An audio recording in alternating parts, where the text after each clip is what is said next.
Okay. Okay, did you recall if there were any reasons for us to make corrections or changes to that report?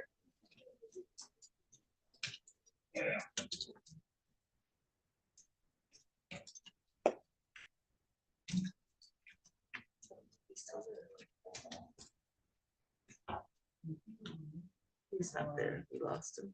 He's.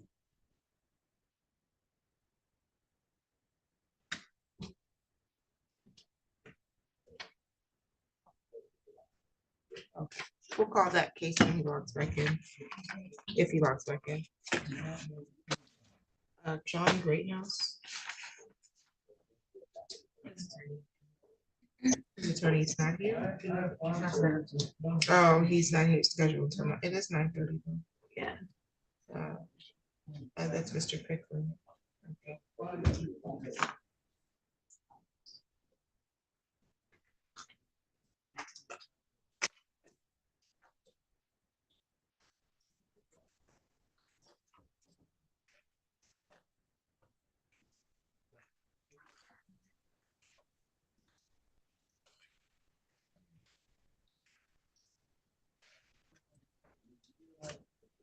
Sorry, I don't know what happened. Okay, back on the record in the matter of the state of Michigan versus Jeffrey Bowers. I was asking you if there was any reason for us to make changes or updates to the report that your attorney went over with you yesterday. We did talk again this morning because there was for the assessment that wasn't there, and he said, and also he said that the victim hadn't contacted him, but now I got that, so everything, if it's in the paperwork now, then everything should be fine. We did talk about that today, so that was all that was my only problem I had. Yeah, I recall yesterday, your probation officer came upstairs, or the probation officer that authored the report did bring up the assessment and the other, I think the victim impact statement yesterday that was provided to your attorney once we received it, but he may have already spoken to you at that time. I do have the victim impact statement here in the file. But as to the remaining portions of the report, there's no reason for the court to make objections, is what you're saying? I mean, changes to that? Is that what you're saying? Yes. Okay, you can make allocution. Thank you very much, Your Honor. I would begin by indicating that in my discussions with Mr. Austin, we found ourselves in agreement that would appear that Bowers is an excellent candidate for probation. He is employed full-time. He's been with, I don't know if it's his wife or, but they've been together for some 15 years. They live together. They have 2 children in common. He appeared at the pre-sentence interview, was respectful and thoughtful. He expressed his remorse for what had happened. And even the author of our report indicated that he was visibly upset when speaking. Probation is recommending a 12-month term of probation. Domestic violence program, we certainly believe that would be appropriate. Not necessarily given the facts and circumstances of this case, but because it's his second time at bat for domestic assault. Outpatient substance abuse program, what was found in his pocket certainly would warrant the court ordering the same, and random testing and maintain his employment. The hiccup, Your Honor, is not terribly unusual. This happens in these kind of cases. They're recommending no contact with a lighted heads, and that is it's going to be difficult. I would respectfully request the court to modify that to say only peaceful contact, so that he can continue to remain in the home and take care of his children and so forth. If that would please the court, but beyond that, I would respectfully ask the court to sentence him consistently with the recommendations. Thank you.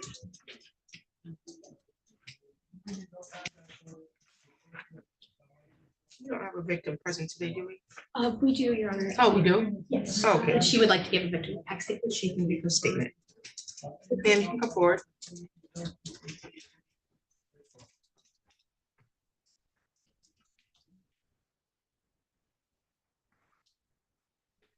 You can, if you stand right there, state your name for the record, please.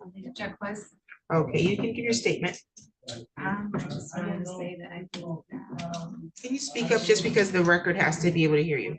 that he should be able to come home. So he can be with his kids and myself. I think that charges were, they shouldn't have been charged for what they're trying to charge him with. He's a great father, fiance. Been together 15 years, nothing like this has ever happened. You don't believe he should have been charged with domestic violence? Yes. You communicated that to the prosecutor's office? Oh, and then he's also was charged with other things that there's a guilty plea, I'm sorry, a guilty conviction of at this point by way of no contest plea.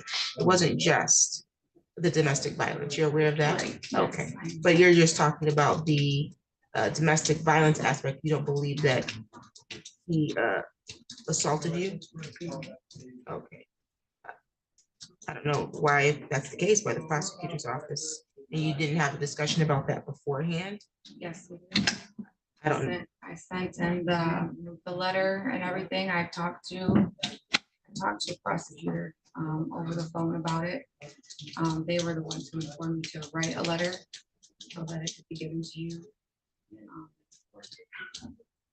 Way prior when all of this got started, so. Okay, and I have your victim impact statement here. It looks like there was an email sent to Mr. Hannah yesterday. I'm sorry, it was received yesterday. You sent it on Monday. You indicated, to whom it may concern, I am writing this letter in hopes of Mr. Bowers being able to come home very soon. This whole situation has been taking way out of control to me. The situation that happened, I feel, was blown out of proportion.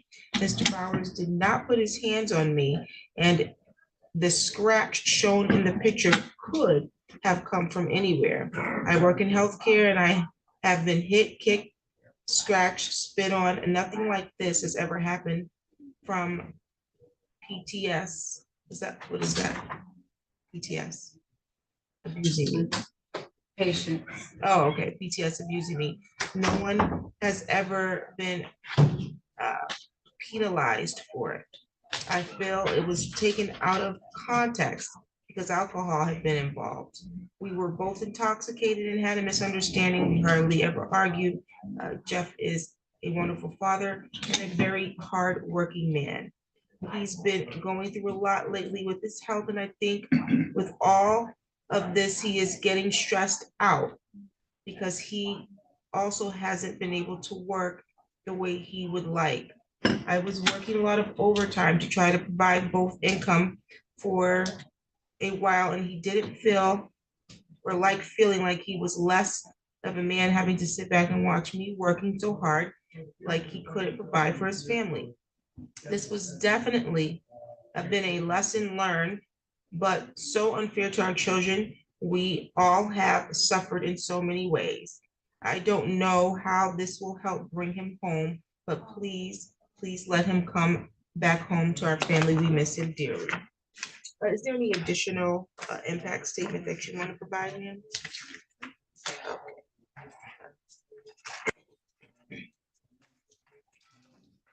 Did your client want to make a statement? I'm sorry, Your Honor, pardon me. Did your client wish to make a statement at all? I'm sorry, I don't know. Mr. Bowers, Yeah, you're muted. If you want to make a Yeah. statement, you can do so this time. okay. I just wanted to admit that I made bad decisions with the things that I've done with the alcohol, with the drugs. I backslid because of they just came out and told me that basically that something can happen to me anytime, that sarcoidosis has that I got diagnosed with sarcoidosis, cells in my lungs, my spleen, my heart, and and they said it spread it rapidly. So it kind of it threw me off, and I wasn't doing it. I wasn't making it better by drinking and doing the drugs, but I don't know. I felt like I don't know. I felt like I was covering it up. And with this situation, not that I would have rather been this way, but it has opened my eyes and let me see what was going on, what I was doing wrong, and for me to make the decision that I made, to even have that stuff in my pocket. I mean, I I know that could have caused me to lose everything, and that's my life. I mean, I work hard for them. I'm a full-time father. I do a lot for the kids. You know, I have 6 kids. I have 5 grandchildren, and I try to be there for them all. But my youngest now, that's at home, I try to show them the right way, and I know I wasn't doing it at the time. I was making the wrong decision. But like I said, this time that I've had away from my family, it's really been tough. But I've had time to open my eyes and see what I need to do. And I've even asked for the help from Crystal Way because I said I do need it because I want it better, and I definitely don't want to be away from my family. And I mean, I just know, it's gonna be a tough road, but like since the 25th, I haven't touched anything. I don't want to touch anything, and just going through the right assessments that with the programs, hopefully that'll help me out a lot more, and I can keep on going and be able to be there for my family and not make this decision that I was making and actually help myself with my health. Thank you. I've had an opportunity to review the pre-sentence report, the recommendation, and obviously the victim impact statement. We have the victim present, and ma'am, you can take a seat. Victim present today, and I want to first address these statements or the perception that this is a situation that's been blown out of proportion. The facts that was relied upon in order to have a no contest plea entered came from the police report without dispute. And those facts indicated that when the police arrived to the address and the location of the alleged incident due to a report of a fight or something that sounded physical, that they made contact with the alleged victim, and that the victim did report to the officer that the mark on her neck was from being pushed out of her chair by the defendant. And so it doesn't matter to the court, it should not matter to the court or to the prosecutor's office or to the public when it comes to what you do in your job. I don't care if you have to put yourself in harm's way as a part of your job and that you may end up pushed or kicked or assaulted. We see assaults from the hospital and healthcare all the time. So I can't speak to why this particular victim's experience didn't involve a prosecution if she was being abused or assaulted as part of her workplace. But just because you have suffered abuse in one area does not mean it's okay for you to suffer it in your home. That's a cycle of abuse. That's a psychological mindset. And there should be a standard that you should set in your home for yourself, that you will not allow anyone to place you at harm's risk, whether it's at your job or in your home. You're also giving an example to your children. You have 2 young children, a male and a female. When you allow this type of behavior, whether you believe it's minor or not, to happen, you continue that cycle of abuse. It's the court's position, and it's their job and their goal to help break those cycles. And so I recognize that the victim feels like this is minor. The court doesn't believe it's minor. And this is also a situation where, Mr. Bowers, you've been in this situation before. This is not the first time you've engaged in assaultive or threatening behavior with someone you were in a dating relationship with or someone who lived in your household. And so there's something that you have to address for yourself. I recognize too, and my condolences to you for your recent health issues, and I recognize you have a long journey as it relates to recovery or treatment, and you're going to need your family support. But if family support means that I have to put family members at risk for you not being able to control your temper or your behavior when your temper flares up or when you're not feeling yourself, then I have to make a decision that's in the best interest of the safety of the people that you're going to be around, and not in your best interest for your support. That's not what the court has to balance when it comes to safety and security. And so I wanted to address that first. I do have your substance abuse assessment now, which we received late yesterday. The report from probation was recommending that you do a term of probation, that being 12 months. You are not eligible for special status under 769.4A because you do have a previous domestic violence conviction. However, it does appear that you would be an appropriate candidate and that you should attend outpatient substance abuse program and submit to random alcohol testing and obtain employment. The court believed that that's an appropriate recommendation. I will adopt that recommendation. You will be sentenced to 12 months probation. While on probation, there is a requirement that you submit to random preliminary breath testing and urinalysis testing, and you have to pay the fee for that, okay?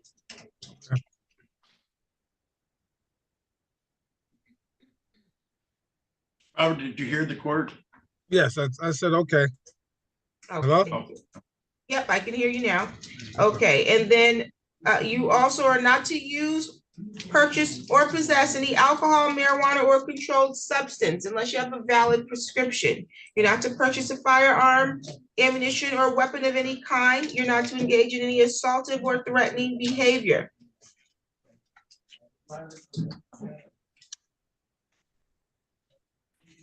And according to my report, you are currently employed. That's correct? Yes. Okay, so you will be required to maintain employment during the course of your probation. I am going to order that you participate in an outpatient substance abuse program. You'll provide verification of that to your probation officer, okay? Okay.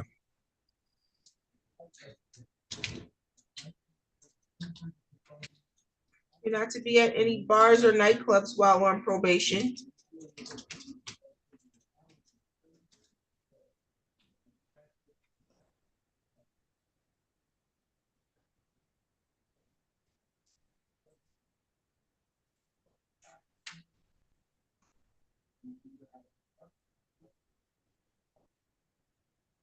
I will allow peaceful contact with the victim in this matter.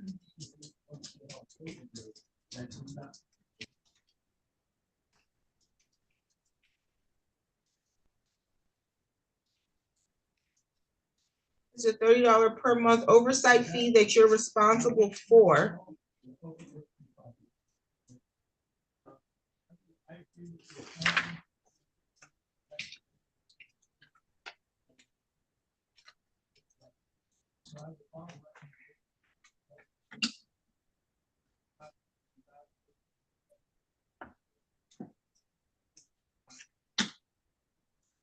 You had a conviction for 3 counts, and each count is a $75 crime victim rights fee plus $50 state minimum cost of each count. 12 months of probation at $30 per month. $360 for oversight fees.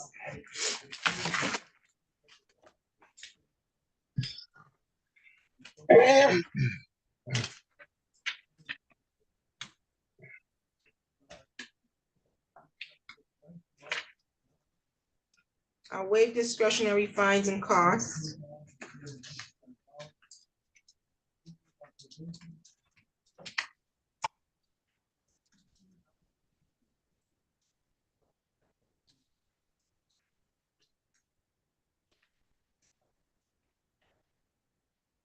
Your total fines and costs is going to be $735, and you'll be able to make monthly payments on that, okay? Okay. you have any questions so far? Yeah, those are, what would I make those payments? Excuse me? Payments? I would make them to the, where would I make those payments? You'll make them to the court at the criminal traffic counter, or you can make them online. You'll be in contact with our probation department because they're gonna go over this order and they'll give you further information, and they'll even tell you how much you're gonna be responsible for paying each month in order to be compliant. It's about $62 that you need to pay per month in order to remain compliant, okay? Okay, Okay, there's an advice of rights as to early probation. Those rights would include that you have been sentenced to a term of probation in the 54A District Court. The probation conditions have been individually tailored and are specific to address your assessed risks and needs, except for domestic violence, criminal sex crime, and stalking offenses, or the offense where the defense of guilty but mentally ill was asserted. You may be eligible for early discharge. You are on probation for domestic violence, so these rights would not apply to you. If they did, you would have the right to request early discharge once you complete half the original term ordered by the judge, so long as you completed all of the required programming and you have not had any violations within the 90 days preceding that request. Do you have any questions about the right to request early discharge from probation? no, Your Honor. Any additional matters for the record? Just briefly, Your Honor, you ordered that random alcohol testing be ordered as part of probation, but the people would also be requesting that random drug testing take place as well due to the charges that you put to for meth and cocaine. I ordered random PBT and your urinalysis. Oh, I'm so sorry. It was standard, it's already on there, so it's standard, he will be tested for both. Understood my apologies. No problem. Any additional matters? Nothing for the people. Nothing from the defense, Your Honor. Thank you. Thank you. Good luck to you, Mr. Bowers. Thank you, Your Honor.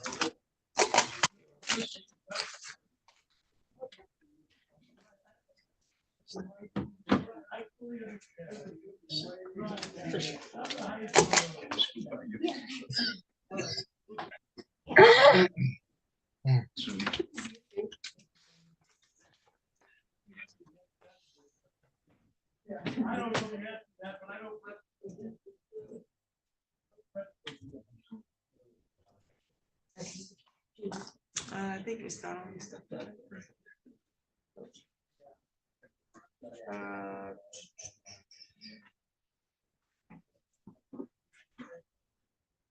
If we're ready to proceed on Anthony Davis, if that one.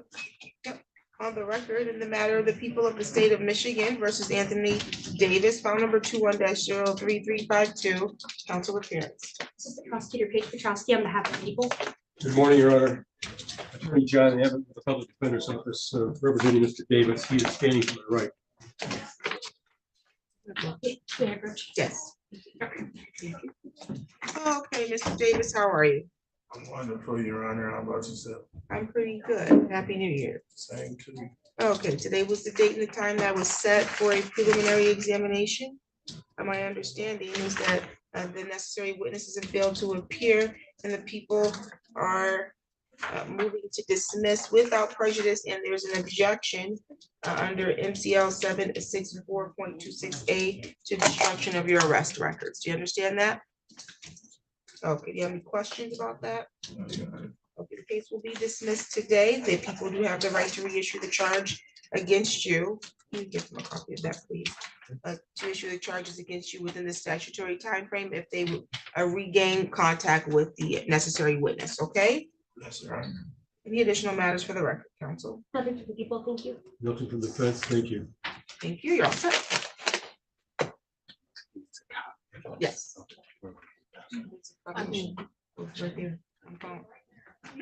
On the record, in the matter of the people of the state of Michigan versus John Greathouse, file number 23-03639, counsel appearance. This is the prosecutor Paige Petrowski on behalf of the people. This is Bobby Ficklin appearing on behalf of Mr. Greathouse, Your Honor. P78523. Good morning. Good morning, how are you? I'm well. How are you? I'm pretty good, thank you. Okay, let's see.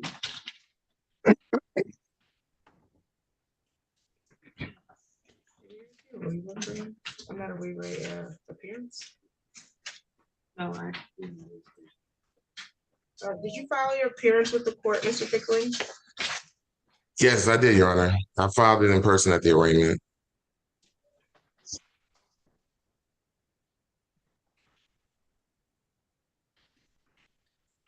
See what they did. His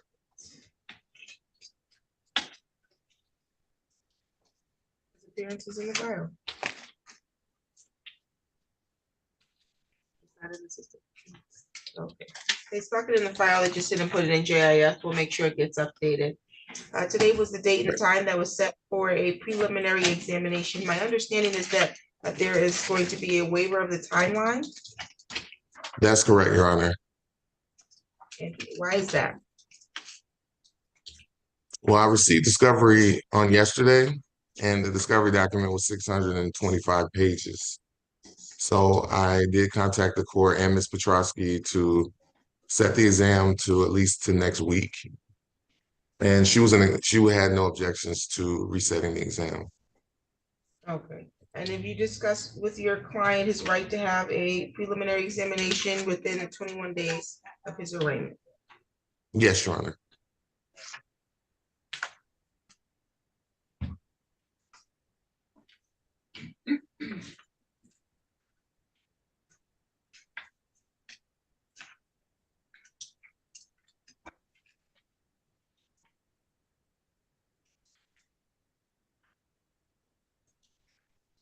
Mr. Greathouse, you understand that you have the right to have your preliminary examination within 21 days of the date that you're arraigned? Yes, I do, Your Honor. I understand the purpose of having that timeline is to make sure that you can accelerate or to take advantage of your right to a speedy trial. You understand that? Yes, I do, Your Honor. Are you willing to waive the 21-day timeline so we can reset this for another date? Yes, I am, Your Honor.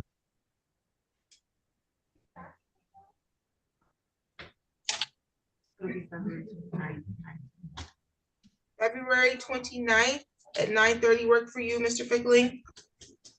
Yes, it does, Your Honor. Respectfully, Your Honor, our investigating officer is going to be on medical leave and will not be available next week. After Wednesday, Monday or Tuesday. I just said it for February 29th. I'm sorry, say February again. 29th. Sure. I'll be on crutches, but I'll be here. I said it for February 29th at 9:30. Any additional matters for the record? I think for the people, thank you. No, Your Honor. None for the defense. Thank you. You're all set for today. Thank you. Have a I'll good get you day, a everyone. copy of your notice if you need one, okay? I'm sorry, ma'am. You need a notice to appear No, you said February 29th? at 9:30. 9:30? Yes, I'll be here. thank you. Thank you, ma'am.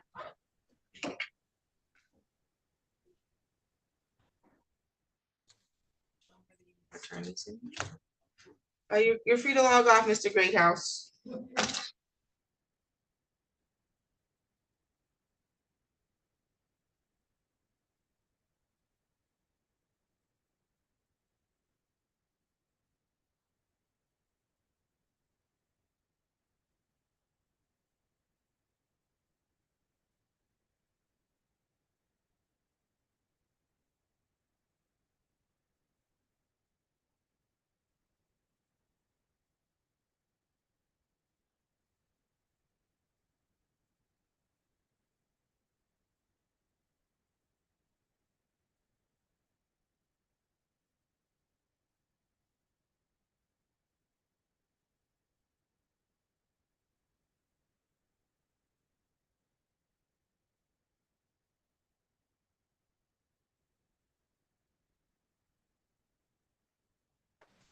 Mr. Nickel, we're gonna have to bring your client upstairs because he was put on the writ list, so we'll bring him up.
If I could just be given just one moment, I'm gonna have to give this to someone and I'll be right back.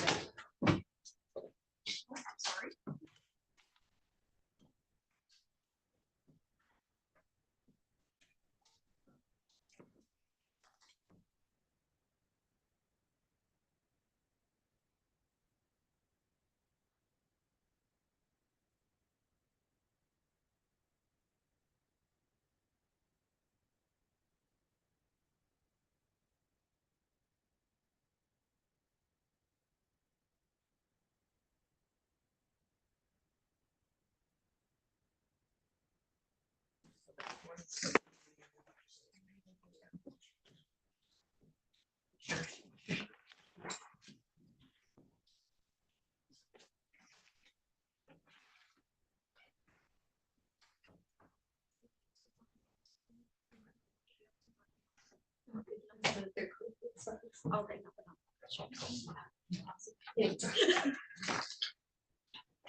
Record in the matter of the people of the state of Michigan versus Douglas Edward Morris, file number 22-01038.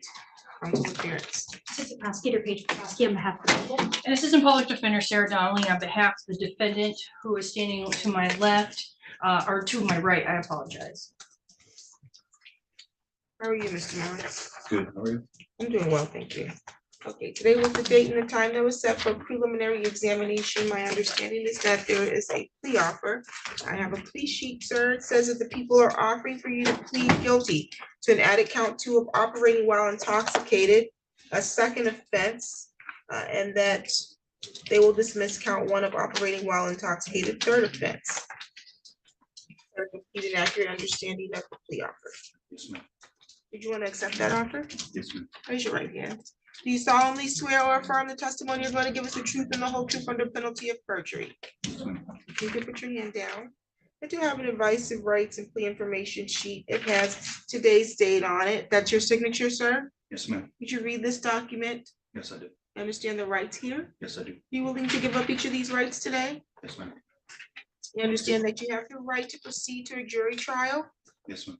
You understand that you have the right to the presumption of innocence. So you're innocent until proven guilty. You understand that? Yes, ma'am. You have the right to require the prosecutor to prove your guilt at jury trial by proving each element beyond a reasonable doubt. You have the right to remain silent at trial and not have silence be used against you. You have the right to confront in court and cross-examine any of the witnesses or accusers that are called against you. You have the right to call your own witnesses to your trial or present evidence that you believe further of defense to the charge being brought against you. You're willing to give up each of those rights? Yes, ma'am. Anybody threatening you to get you to give up those rights and plead guilty? No, ma'am.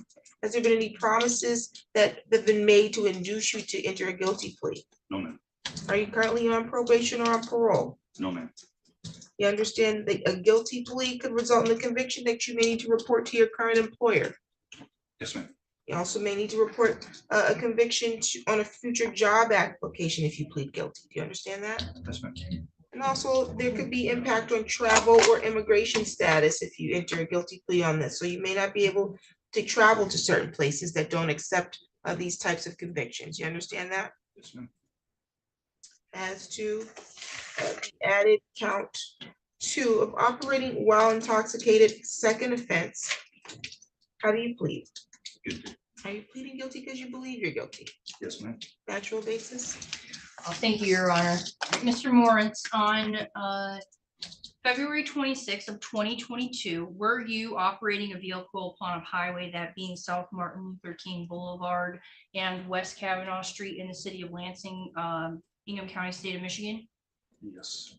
And at that time, when you were operating a vehicle upon that highway, was your blood alcohol content, or had you been drinking before you had been operating that vehicle? Yes. All right, and you came in contact with the Lansing Police Department, correct? Yes. And they took your blood to be analyzed for your blood alcohol content. Yes. And do you dispute that the results of that blood test was 0.327 grams of alcohol per 100 milliliters of blood? No. Okay. And you knew you were drinking alcohol before you operated the vehicle, correct? Yes. Your Honor, I have no further questions. Any questions from the prosecutor's office? Oh, Your Honor, thank you. The court is satisfied with the factual basis. I'll accept your plea and find your plea to be made freely, voluntarily, and intelligently. Your matter is set for sentencing February 22nd at 9 a.m.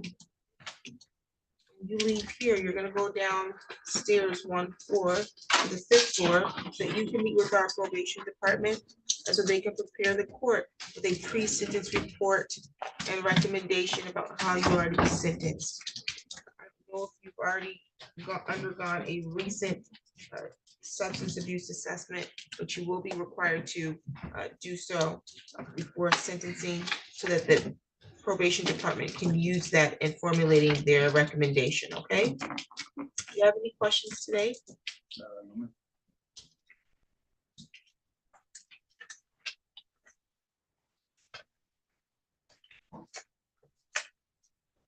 We'll get your notice to appear if you've not gotten it yet, and you'll be all set to go downstairs. Any additional matters for the record, counsel? Thank you. Nothing for defense. Thank you.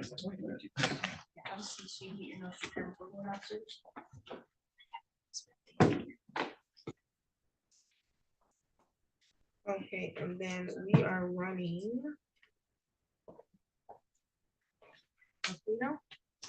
More likely, yes, we're gonna be running that one. I have to talk it over with the prosecutor. I'm bringing the funeral up right now. Okay. Who is this here? This is Triplet. Triplet, okay. Mr. Nichol?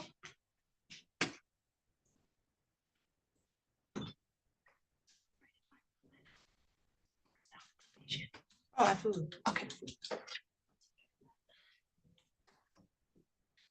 Mr. Nichol, are you there? He might not be there.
She had, because she was in Buchanan, she had some stuff there, Mhm. and I was court officering over there before I came over here, and she had a few things over there, but she said she had 3 separate courts today. Yep, I get it.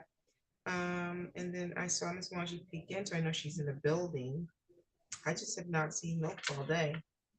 Judge Ward's courtroom is full of people, so I don't know if they have matters in both courts, possibly. Buchanan is done, and Flores is done, yeah. So, but Ward's is packed, Judge Ward's courtroom. Well, she can only do one case at a time. So, Do you want me to go down and see if anyone's available? yes, please. Okay. Look and see what we got.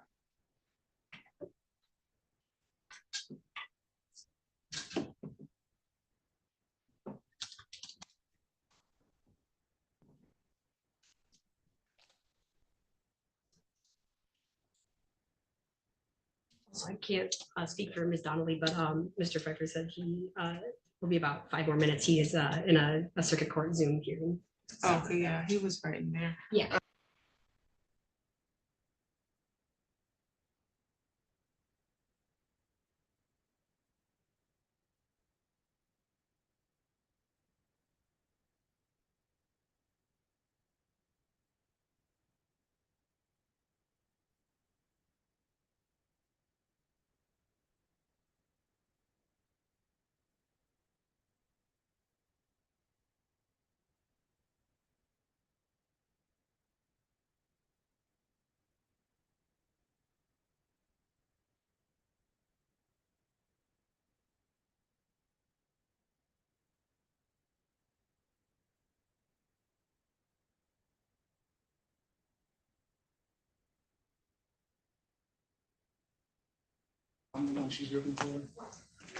I know whoever she was looking for, she called them on the phone.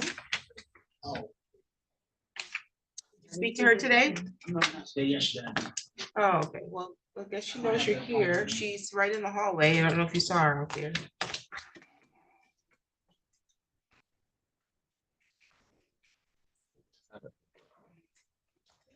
Hi, Ms. Wanji.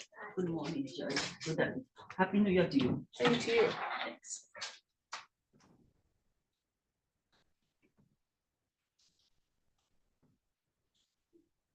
Ms. Wanji has Check here. And Phillips. Phillips is in custody. Are we running Phillips? Do you know? We are running. We were planning to run. I think that I'm going to defer to the prosecution. Oh, okay. She's just stepped right out. She'll be right in. Yeah. No one has seen Milks. Somebody tried to call him, I guess. And nothing.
Now we have prosecutor, but we don't have Ms. Wanji.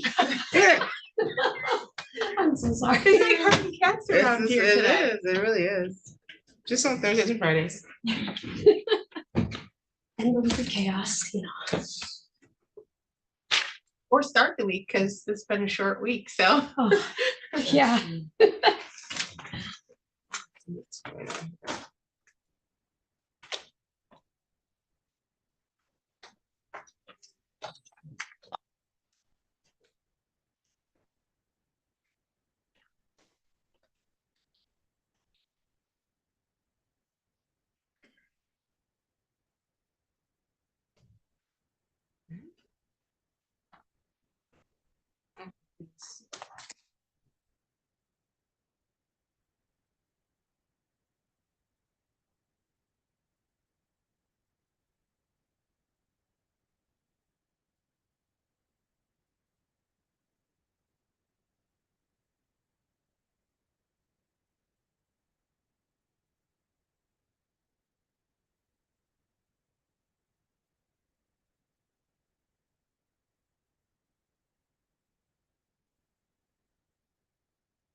We would have like. Mr. Nicola, did you need to talk to Mr. Triplett?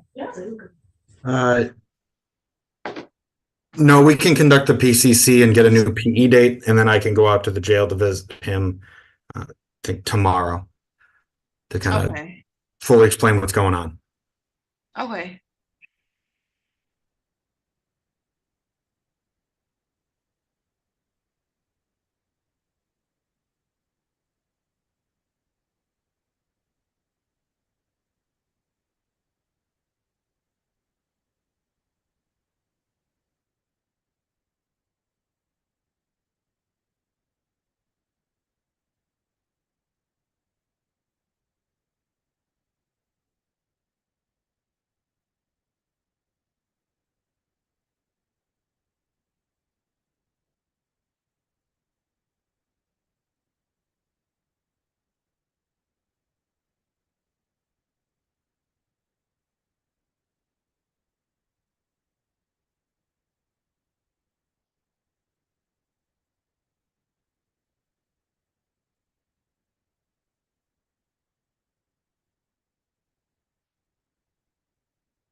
Okay, on the record in the matter of the people of the state of Michigan versus Antonio Triplett, file number 23-03764 FY, council appearance. Assistant Prosecutor Paige Petrosky on behalf of the people. And Assistant Public Defender Scott Nickel on behalf of Mr. Triplett. Okay, Mr. Nickel, today was the date set for your client to have a exam, but I know that you were recently assigned. And we said we would treat this as a probable cause conference. So I just wanted to address the timeline, and I don't know if you have received discovery or not. I have received discovery, and so we would just ask the court set a preliminary exam date. And I have plans to get out to the jail tomorrow to provide Mr. Triplett a copy of the police report now that I have it, and discuss how to proceed with the preliminary exam with him fully. Okay, Mr. Triplett, you understand that you have the right to have a preliminary examination within 21 days of the date you're arraigned? Yes. You were arraigned on December 20th, but your attorney was not appointed immediately, so that took some time. Plus, we got to factor in the holiday. So due to that, the court's going to find good cause to go beyond the timeline and reset this for a new date, okay? And then your attorney's going to come out to visit with you, okay? Next week. Does next week work for you, Mr. Nickel? Well, I don't know if they do have to get their witnesses though. Subpoena.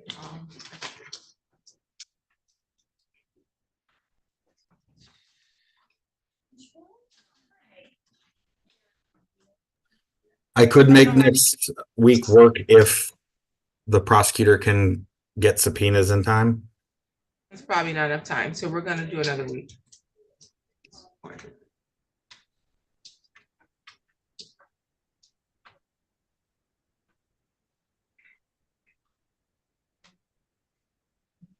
Can do February 16th at 9:30.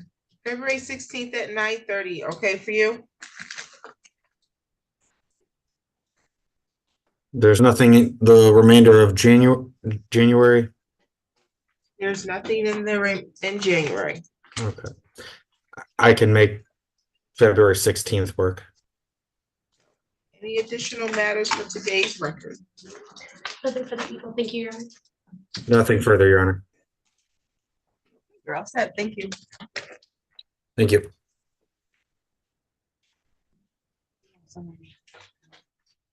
Yes, but who should we bring up next? We're running. Your Honor, Quino is going to be a adjournment request from both parties. I believe that we were both ready on that. That one is going to be on the whole process with the client, but she just informed me that we don't. Okay, so we can bring up Aquino and are we running Phillips? We're ready, but I think that the prosecutor has a motion. Okay, we'll bring up Phillips and Aquino. Thank you, Your Honor.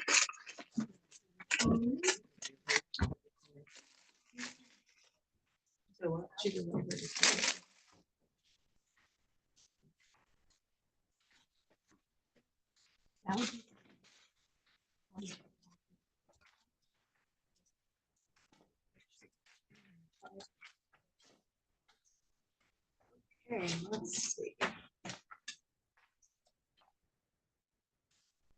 Wait, what? I just realized this. Sorry. What? I This drew is there's two July cases, and so 2020. I want to make sure I'm in the right place and everything. What is this?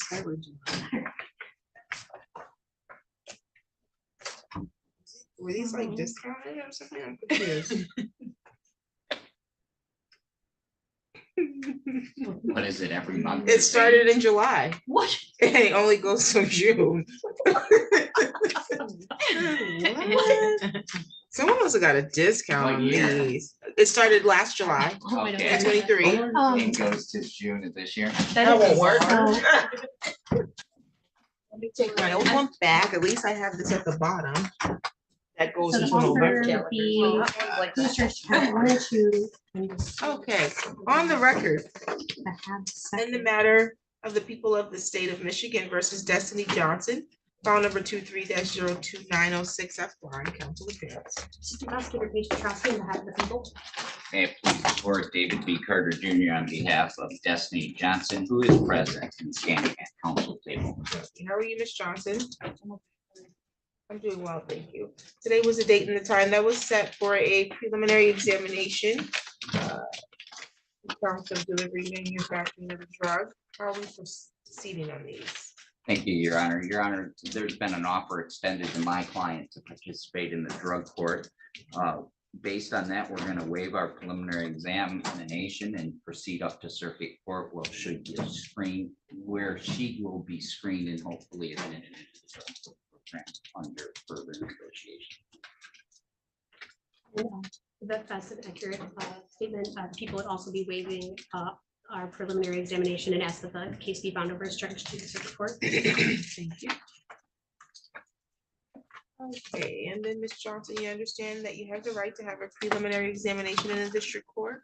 You understand that the purpose is to require the prosecutor to establish that they have sufficient probable cause that a crime was committed and probable cause sufficient to charge you with the crime. You wish to unconditionally waive your preliminary examination? Okay, and that's your signature on this document? Anybody threatening you to get you to waive your examination? No, ma'am. Any promises being made in exchange for a waiver? No, ma'am. Okay, you understand that you can't change your mind and that you're making this decision without any promises being made, correct? Yes, ma'am. Okay, your bind over date is going to be January 17th. That's the date the circuit court will get the file from the district court. That's not a date that you need to appear in court, okay?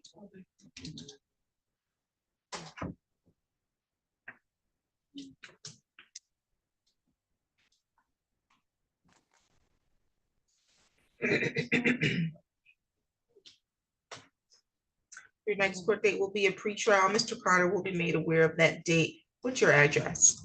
492 Star, ARR Avenue, Mayfield, 489. Okay. You make sure you stay in contact with your attorney. Bond in this matter, 2,500 personal recognizance will continue. Any additional matters for the record? Thank you. Nothing for the defense. Thank you, Your Honor. Thank you. They're gonna bring up the other, Mr. Mills.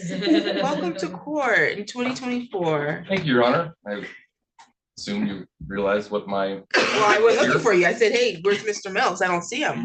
Mhm. And then we did an APV. No one saw you in the entire building. Yep, yep. And There's we good knew reason for that. that. Mhm. We said, that's not good. No, no. Because he's got an exam here. And But you know I like to make a dramatic entrance. we do, don't we know, That's man? how I, Don't we know? as you know, What, the way to start 2024, huh? it's something. Okay, so I'll let you all deal with that. And then I think we're just gonna be running Mr. Kane today, mostly, or continuing Mr. Kane today. I believe that's gonna be it. okay, sounds good. He's in custody.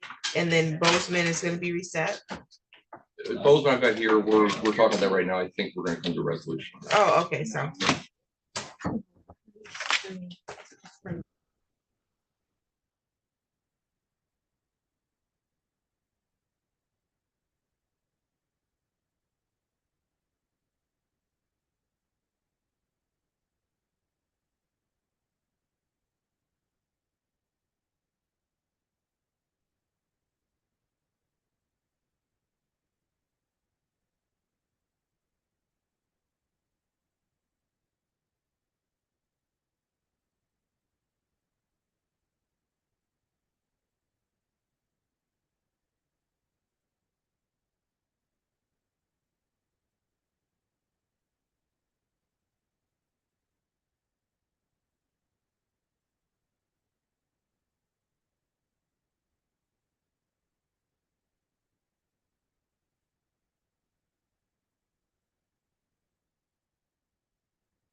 On the record in the matter of the people of the state of Michigan versus Mark Aquino, file number 23-03744 FY, council appearance.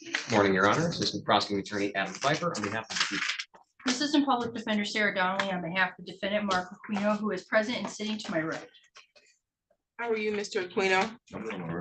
Today's the date that was set for a preliminary examination of possession by felon and assault with weapon and 2 weapons counts. How are we proceeding? Your Honor, both parties are requesting an adjournment today based on new evidence as well as potential resolution of the matter.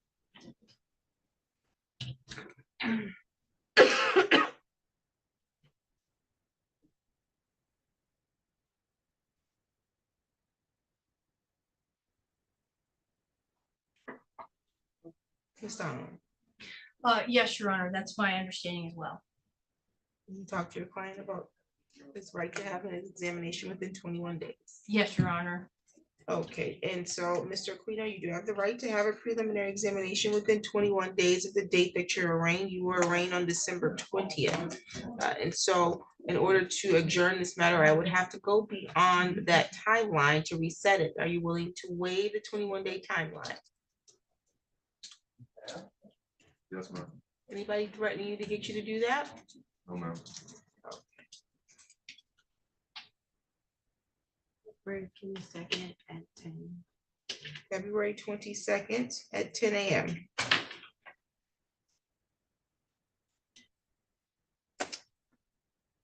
you have any questions for the court? No. Any additional matters for the record? Yes, Your Honor. The last time we were here, the court ordered that the defendant's jail privileges be revoked due to claims that he was contacting the victim. There are 2 things. First, he has continued to contact the victim as recently as 8:35 a.m. this morning from lockup downstairs. Secondly, it appears that at least as of a couple of days ago, he still has his jail privileges. I see that he was still doing phone calls as well as video visits as recently as the 29th, which was after we had the last hearing. I would note, in the interest of fairness, the video visits in his name are not to the victim, they're to a Melissa Schaub.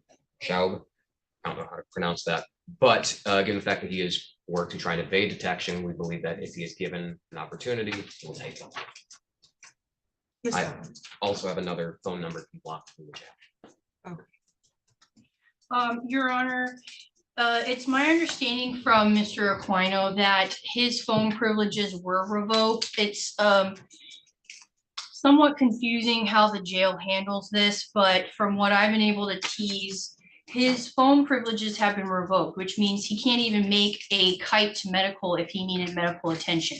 But because the court allowed him to communicate with his attorney, he still has access to parts of the jail's electronic system that allows to message people or maybe even do phone visits with other people. But Your Honor, I guess my what I want to put on the record is that the way the jail is doing it is a very piecemeal type of way, and I'm just concerned that if we revoke, when we revoke his privileges, that it revokes other things that he's entitled to, like filing a grievance against the jail. He can't do that right now because he doesn't have access to the phone. So that's my only concern, Your Honor, is that by taking away or trying to take away the privileges that we don't want him to have, we're taking away the services and privileges that he should have. That's my only concern. I have an excellent solution for that. He could stop making calls that he's not supposed to make, and then we wouldn't have to take any of his privileges. For the record, there's been 103 since the last year. I'm not a victim. I'm not even sure why you're talking out of turn in the courtroom. Thank you. Okay.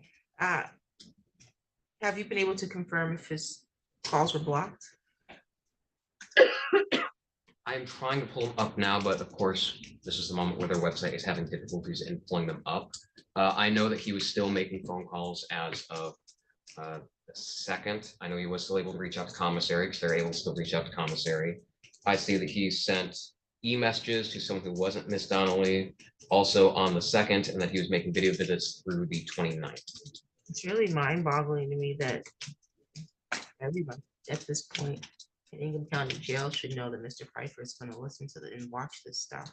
So why in the world, after the last hearing, would you do anything that would put you under his radar again for further bond violation and potential charges to be brought against you is mind-boggling to me. Being charged with 4 felonies must not be enough. Obviously, having a bond set at $150,000 cash surety is not enough. Obviously, restricting your phone privileges is not enough to send the message that we need to send to get it through your head, so that you can understand what's going on. What do you need from us? Well, how can we say it to you in a different way that you can understand? Can you hear me? How better, do you want me to write it out for you? No, I understand clearly. Okay, I expect you to comply then. This is not rocket science. You're under the restrictions of the court, as you have some very serious felonies pending and very serious allegations pending against you. And this doesn't help. You can talk to your attorney. This doesn't help your defense by you violating court orders pending your case being heard in court. Get it together. I've already restricted phone calls. He's allowed to make phone calls and communications, obviously with his attorney. I don't know what's going on with Ingham County communication system. There's no reason why he shouldn't be able to make a kite. And he shouldn't be able to even get commissary just because his phone privileges are restricted. If that's an issue, Ms. Donnelly, you let us know. The system should be far more sophisticated than that. They just built a multi-million-dollar new jail. So this is ridiculous. Your Honor, for the record, I can see that he has been able to make requests for commissary, housing requests, and issues as recently as yesterday at 2:12 p.m. So if that's what he is telling Ms. Donnelly, it does not appear to be accurate. It could be some manipulation going on. I don't know, but the records don't lie. At least they have it. And so, again, I'm going to have Mr. Pfeiffer confirm that his privileges have been restricted. We want that done today. I'll contact the jail as soon as I get back to my office. And you needed to add an additional number, you Yep, said? I'll write it down hand to the court. Thank you. Ms. Donnelly already passed that number. Okay, that additional number will be restricted. There was a young lady in the back that had something to state. I don't know if she needs to talk to you privately, but she shouldn't be blurting things out on the record in courtroom. Is that number there, please, with 517?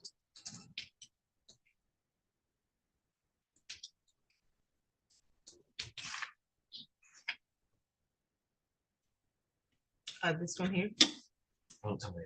517. Sorry, that one on the left. 517. Oh, okay, so. Sorry, I forgot that the jail phone number technically begins 517.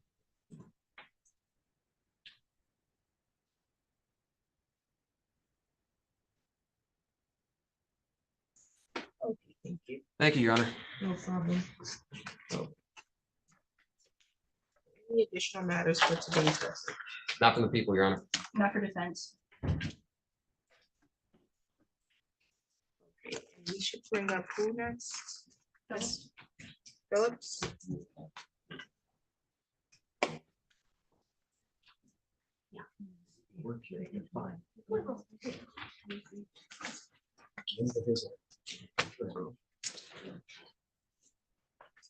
Mr. Milks, are you ready to go on the record with yours? Yes, Your Honor, we are ready to go. On the record in the matter of the people of the state of Michigan versus Tommy Lee Bozeman, file number 23-02387, counsel appearance. Mr. Prosecutor Paige Petrosky on behalf of the people.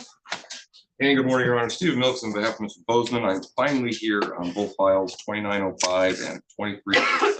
In 2024. In 2024. Thank you. Today was the date set for a preliminary examination and a PA 53 contempt hearing. How are we proceeding on this? Your Honor, it's my understanding, I don't want to put words in the mouth of the prosecutor, but we are looking to unconditionally waive the preliminary examination in both files, Your Honor, pursuant to a plea offer extended by the people, which was pleading guilty in case 2387 to count 1 and count 4, reducing the have to habitual fourth down to habitual second, and dismissing case 2905 in its entirety, as well as the balance of the charges in 2387, and that there would be some ongoing negotiations regarding possibility for treatment. It was also our hope and understanding that we could possibly dismiss the contempt hearing, if that's okay with your court, based upon this waiver, and again, if that's okay with the prosecuting attorney as well. That was also my understanding of the offer in this case, and we would not be objecting to the dismissal of the PA 15 hearing, or excuse me, violation.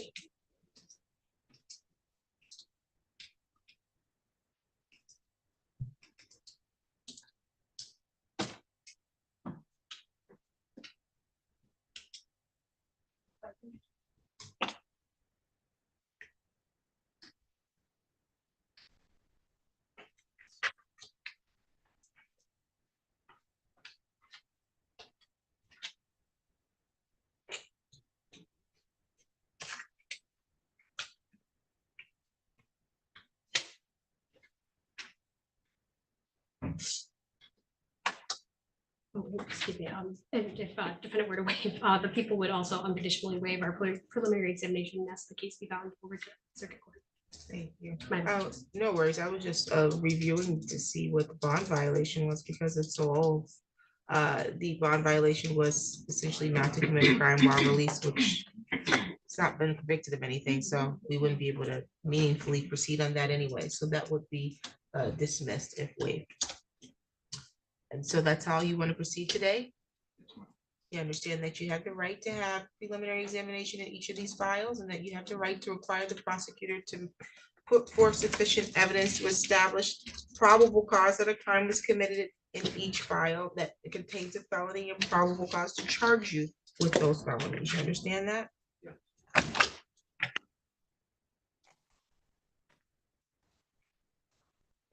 Mr. Mills. Your approach. Yes, Your Honor. Anybody threatening you, Mr. Bozeman, to get you to waive your examination? No, Your Honor. Any promises being made to you in exchange for a waiver? No.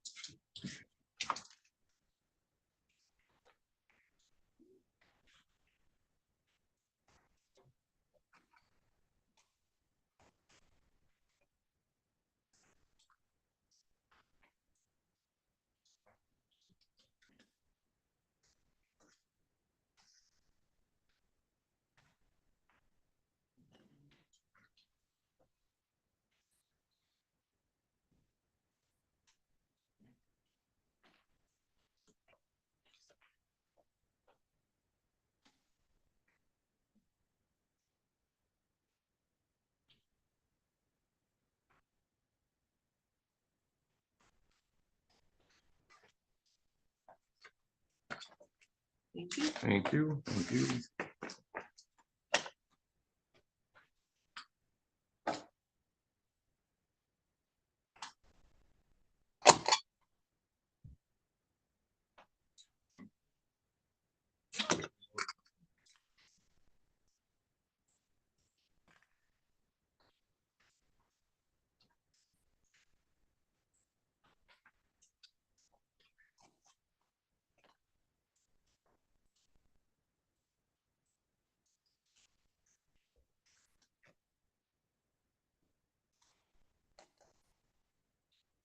Thank you. Your Honor.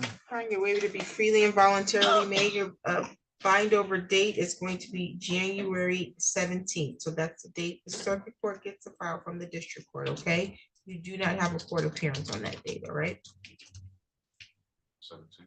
That's the date they're gonna get the file from this court. Your next court date is gonna be a pre-trial though, and that date will be sent to your attorney, okay? Do you have any questions? Okay. Bond and file number ending in 2905 is 75,000 cash surety. That will continue. And then bond in 23-02 387 as 5,000 cash surety. That will continue and the court will dismiss the PA 53 violation. Any additional matters for the record? Nothing from the people, Your Honor. Thank you. Nothing from the defense. Thank you, Your Honor. Thank you. You're all set.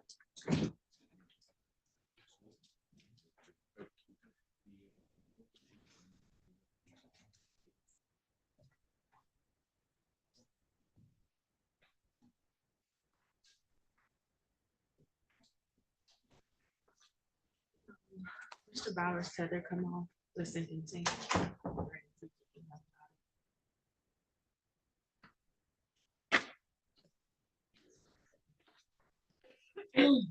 I'm confused.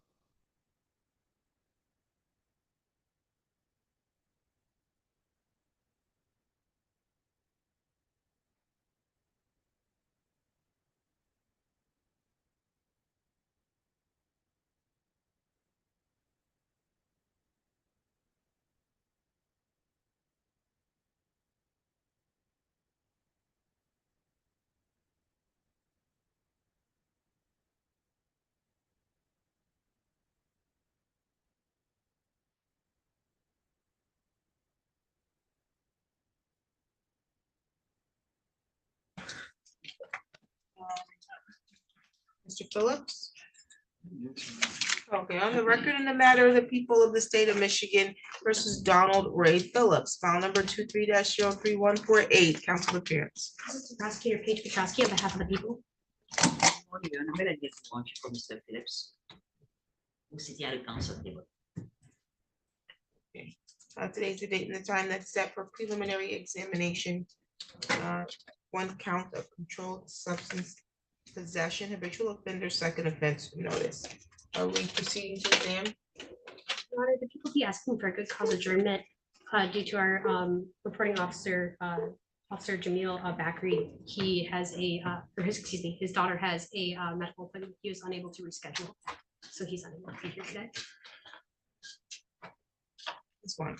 You know, we were ready to have a preliminary exam. So on behalf of my client, I would ask for case to be dismissed. I did explain to him that the case would, if the case is dismissed, it would be without prejudice, and the people can file it again.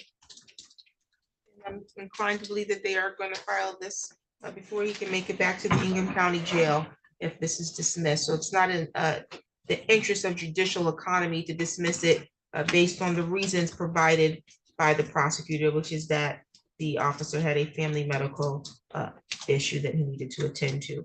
I'm going to grant the good cause request for an adjournment, go beyond the timeline so that I can reset this matter. February 22nd at 10. February 22nd at 10 a.m. We'll get you a copy of your notice to appear. Do you have any questions? Any additional matters for the record? Nothing for the people. Thank you. Nothing, Your Honor. Thank you. Thank you. You're all set.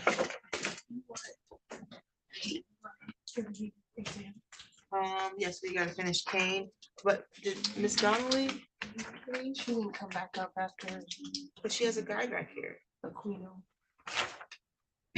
She has Mr. Taylor here. She does. He just wants to know what's happening, I think. Okay, well, she's downstairs. I think so. Yeah, she left when Yeah. he left. Oh, okay. She left her stuff here or is she coming back? Yeah, her stuff is here. so I'll Oh, get it she's back. coming back then, no worries. Okay, So you Kane can be brought up.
On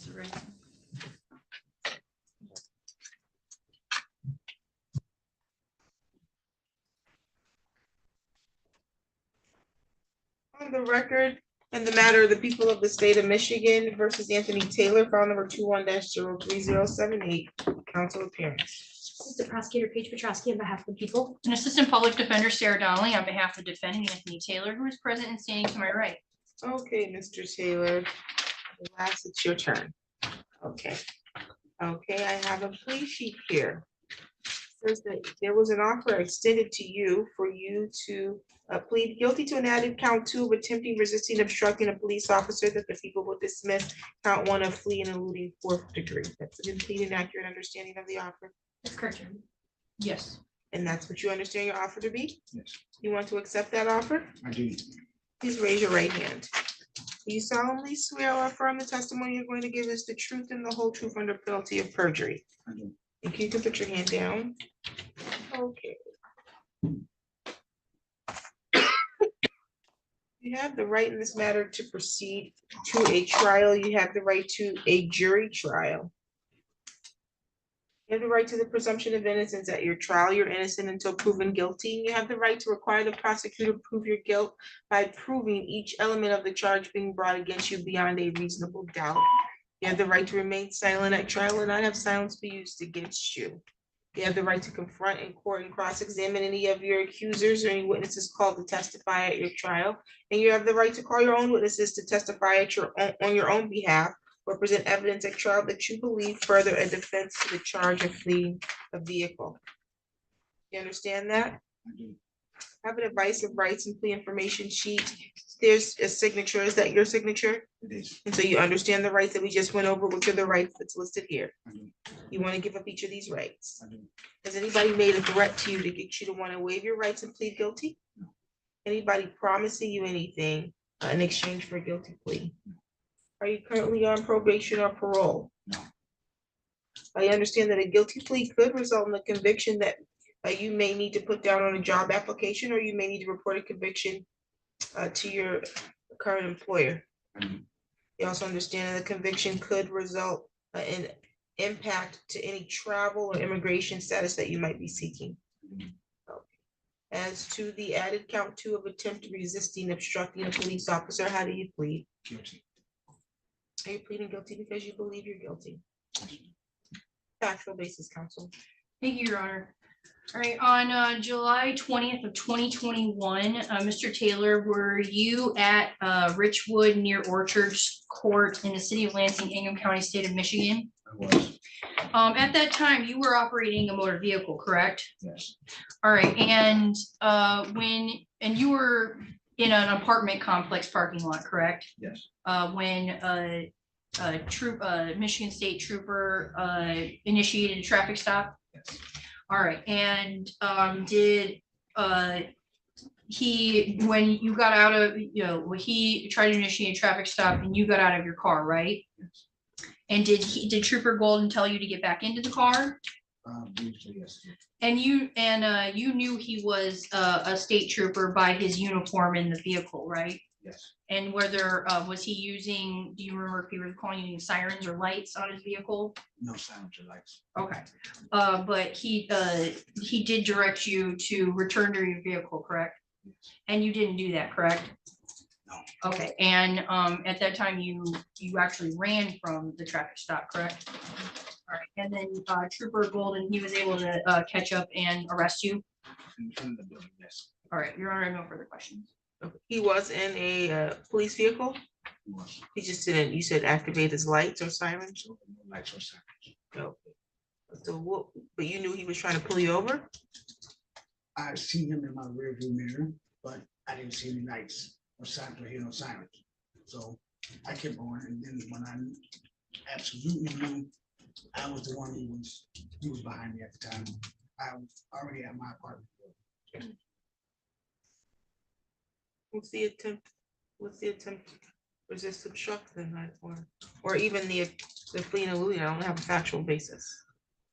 Well, Your Honor, the fleeing and eluding was amended to a resisting obstructing last week, so that should, I probably didn't look at the police sheet close enough if it says that she was dismissing the claim, because I think we amended that already last week. Yeah, but that's what the offer was, that he's doing attempted Attempted. resisting obstructing, so you're either gonna have to give me factual basis to that, or you can give me a factual basis to the original charge, but I don't have that either. If he didn't know, if an officer's behind me and he doesn't activate his lights or his sirens, I may question if he's pulling me over too. Your Honor, there were lights. I've asked in a way, You can't give me the factual basis. He's gotta tell me. Yeah, If he I doesn't understand. remember, So- then maybe if he lacks memory for some reason, then maybe you should talk to the prosecutor about a no contest. But he's saying he said unequivocally, there were no lights or sirens, and that he did not know that he was being pulled over initially.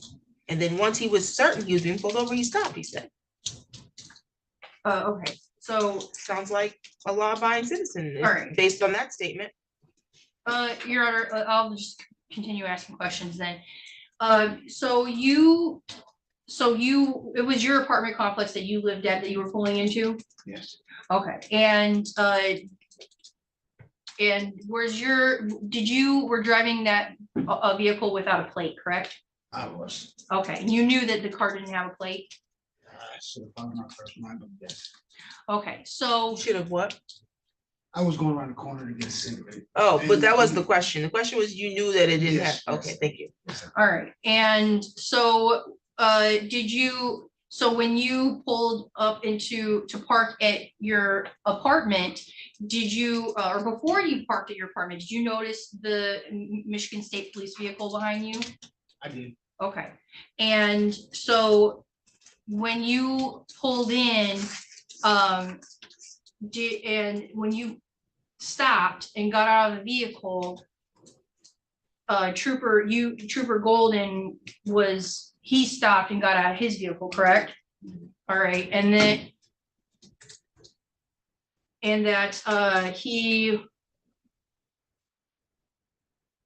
that he commanded you to return to your vehicle. All right, He did, yes. Okay. And you heard that command, right? I did.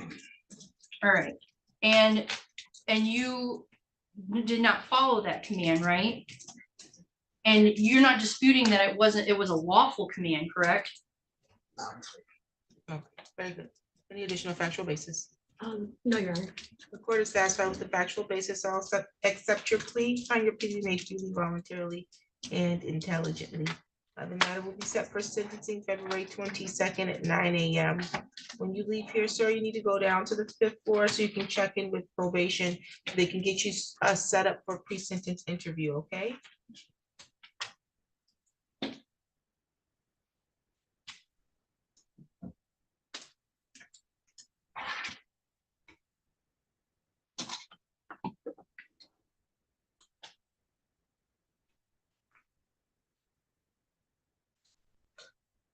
Okay, do you have any questions at this time, sir? Okay, any additional matters for the record? Nothing for defense. Thank you, you're all set. Mr. Taylor will get you downstairs to probation, okay?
Nice bag you have there, Mr. Moats. Thank you, Your Honor. Accessorize, accessorize. There you go. Today's the date and the time. Let me call the case actually. On the record in the matter of the people of the state of Michigan versus Patrick Michael Kane, file number 23-03549. Assistant Prosecutor Paige Petrosky on behalf of the people. Good morning, Your Honor. Stephen Moats on behalf of Mr. Kane, who is present and standing to my right. Okay, and how are you, Mr. Kane? Doing all right. Okay, very good. Today was the date that we continue the examination that began back in looks like December. Actually, we began this in November, but we had an issue with the subpoena on December 15th. So are you ready to continue today? Yes, ma'am. Any preliminary matters before we call witnesses? Nothing from the people. I believe there was already a sequestration order put in place, Your Honor. Sequestration order was granted and that will continue. How many witnesses do you have? Today, I have 2 witnesses present, but I believe I will only be calling one. Okay, sounds good. Thank you. Thank you. Be seated. You can call your witness. Sorry, and I apologize. This is just a new lawyer question. If there's a sequestration order in place, if the victim's mother is the victim or the witness who testified last time, is she able to be present in the courtroom or because of sequestration? Sequestration, she Separate. cannot be there. Okay. That's correct. Just wanted to correct. Thank you. I will get Ms. Head.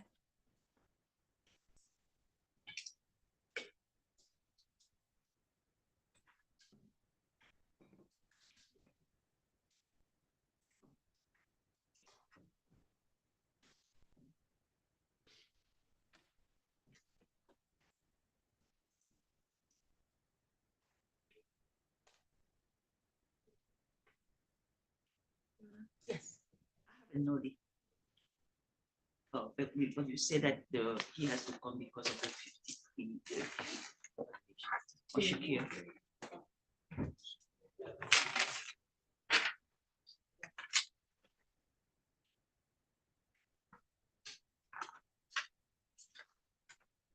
Is he here? He's in lockup. Oh, he's in custody. You gonna go talk to him? I am.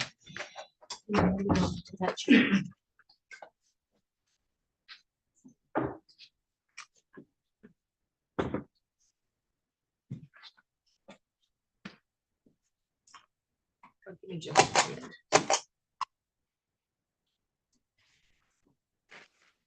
Give her a copy of that.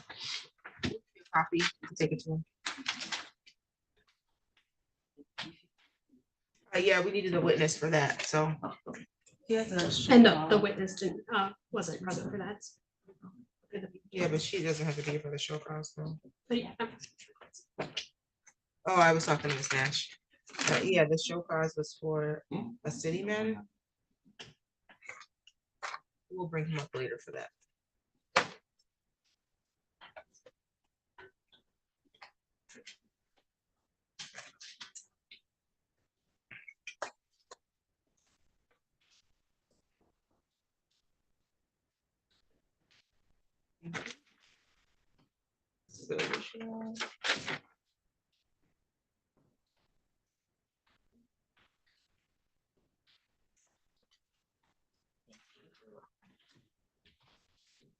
Thank you. Thank you. Okay, raise your right hand. Do you solemnly swear or affirm the testimony you're going to give us the truth and the whole truth under penalty of perjury? Yes. Think you can have a seat, ma'am. There is a microphone in front of you and the lady behind you is my court reporter. She has to take down everything being stated here today in the courtroom. So your responses must be verbal, they must be loud and clear, so you can't do head nods and head shakes, okay? I'll do my best. If you don't, we'll just ask you if it's a yes or no, okay? Yep. And so also, if there's an objection from either side, you will stop speaking immediately. I'll make a ruling on that objection and then I'm going to tell you if you can give that answer or not, okay? Yes, ma'am. State your first and last name and then spell both of them. Janie Head, Jamieheada. Very good, okay. You can proceed, counsel. Well, Right at noon. So good afternoon, Ms. Head. Where were you living on November 25th, 2023? 4245 West Jolly Lot 237, Lansing, Michigan, 48911. And is that in Hingham County? Yes. Or Eaton. No, it's confused. It tells me different ones. It's like right on the border.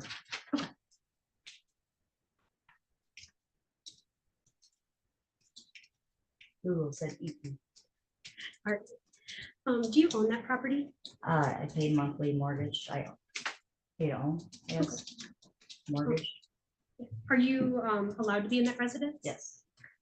And who lived there at the time? Myself and my daughter live there. I'm sorry. At this point, Your Honor, may we approach? You're right. Yes. Sorry, thank you.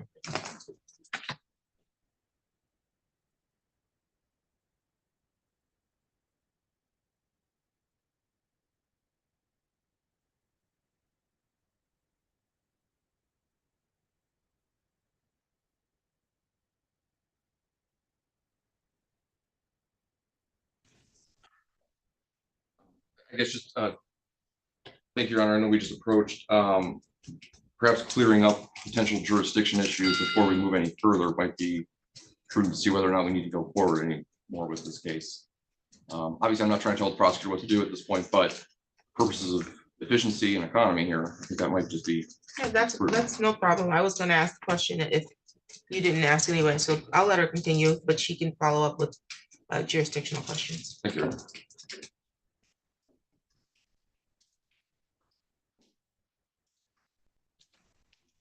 Oh, yes. I'll say, yeah, I'm gonna continue the questions. And so, what were you doing early in the morning of November 25th? Sleeping. And South Patrick. And were you asleep at the Jolly Road Yes. residence? Did you stay asleep the whole night? Until he came and knocked on the door. Yes. And who came and knocked on the door? Patrick. And how do you know that? Met over a decade ago and we've been dating. And dating like in a romantic relationship? Yes. Were you in a romantic relationship at the time? We were talking, but I had to keep everything separate because he wasn't supposed to be around my daughter or anything. Okay.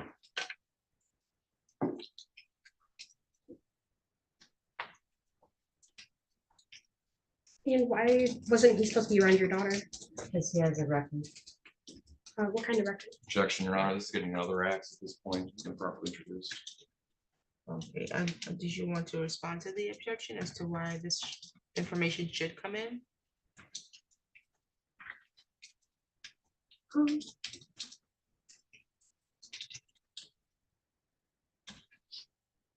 Yes, so it's not being used to address Mr. Kane's character in any way or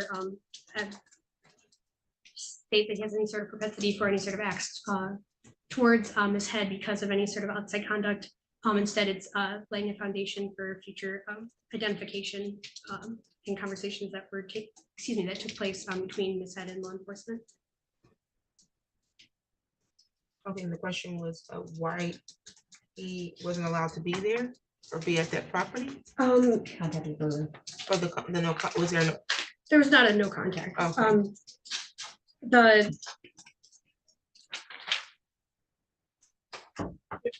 I'll listen.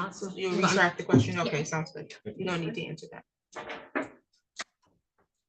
So when you saw Patrick knocking, or you heard him knocking on your door, what did you do?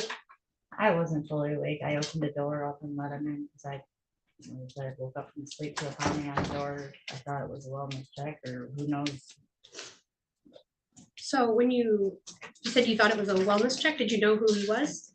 I just heard banging, open the door, but once I knew it was him, I let him in and Hope was just waiting for him to go because I kept telling him he wasn't supposed to be there.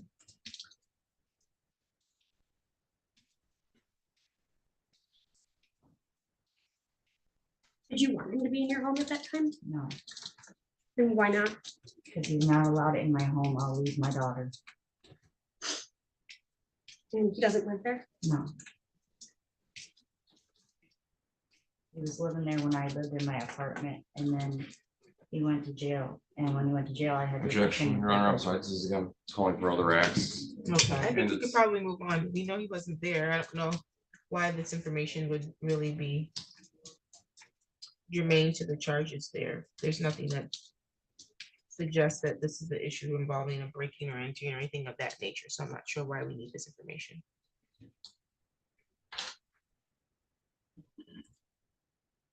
So what happened after he came inside? He was mad I didn't wake up earlier. And he just wanted to hang out and talk and I don't know, just be at my house. And I kept telling him I couldn't be there. And then then we just, I don't even remember why we were fighting. We started fighting and he just got physical and I couldn't, the whole night was trying to just get him out of my house. Okay. So when you say that before that you were fighting, was that verbal fighting? Arguing. Arguing? Mhm.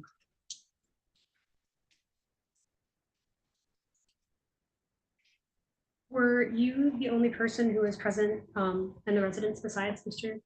King? Yes.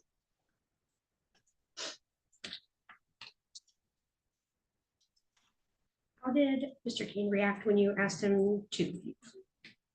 He would say no and or just ignore me.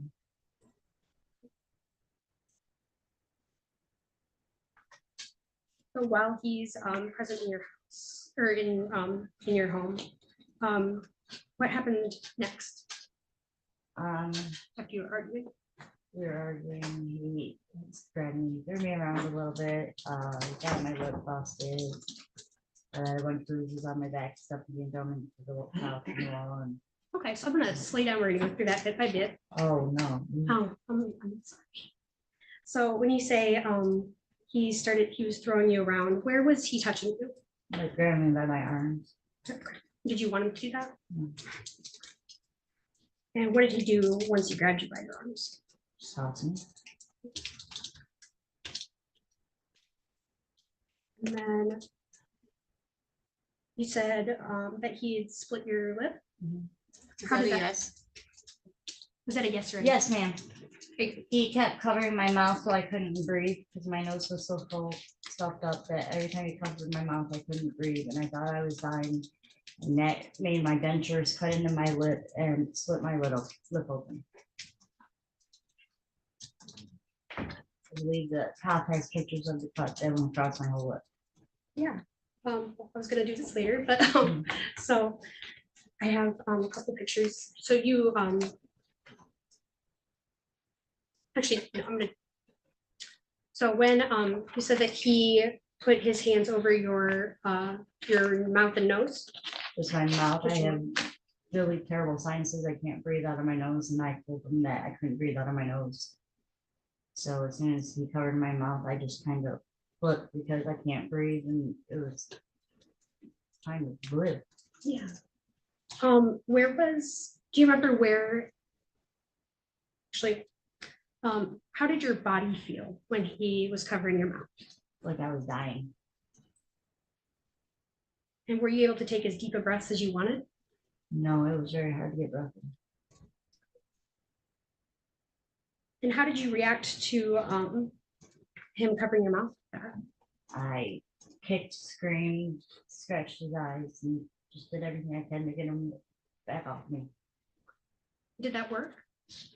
For a second or two. And then what happened? And then it'd go again. Did you have your cell phone with you that night? Yes, but every time I went to do anything, he took it from me. And what were you trying to do with it? Call for help. Who were you trying to call? Anybody. See, I think there's some tissues there. If you No. want. Okay, you can take your time.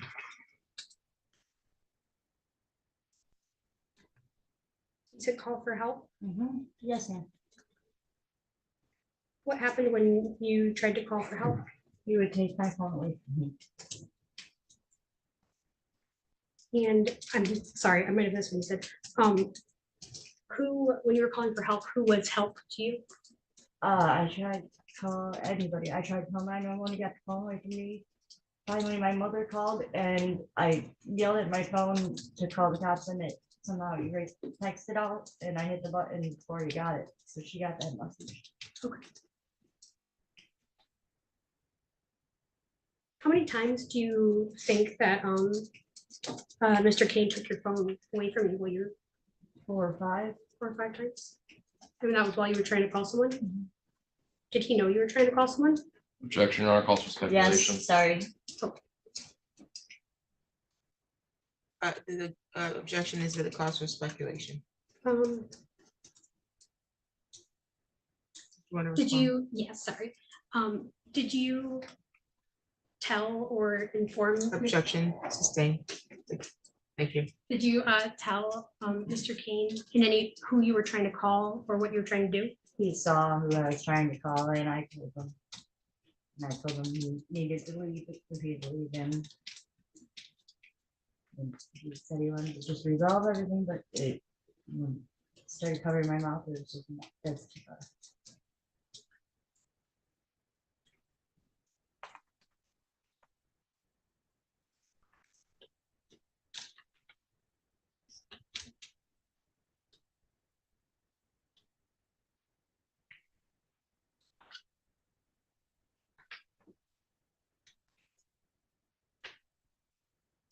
So you were able to get a text through to your mother? Yes.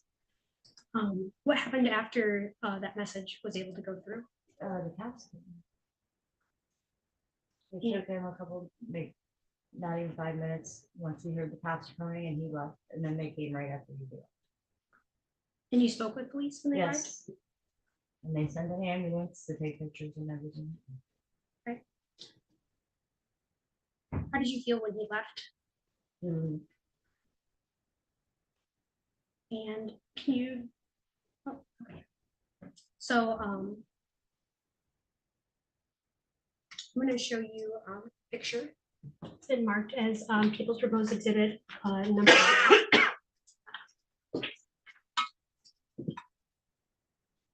May I put you on it? You may.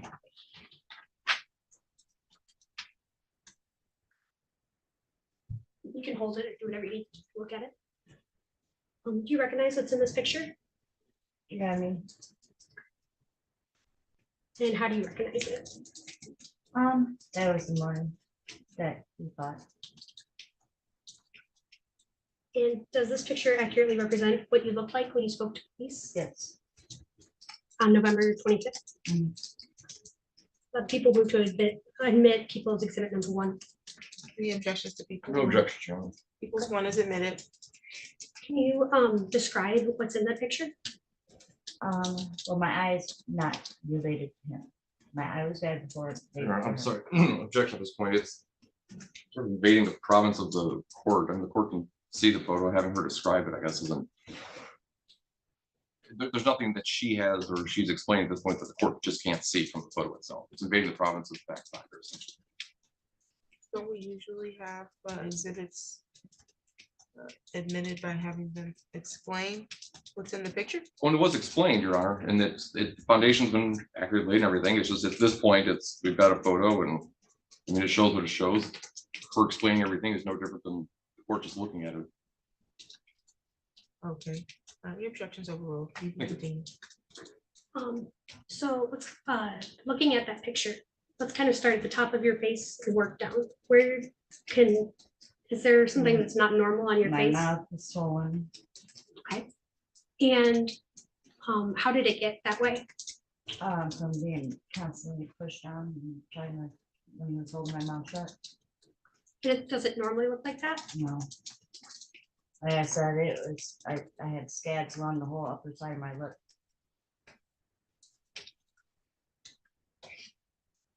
And then are there any other injuries you can see in that picture?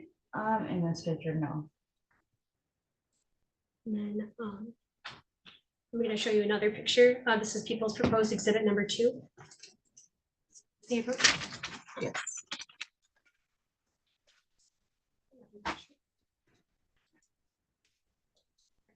And do you recognize what's in this picture?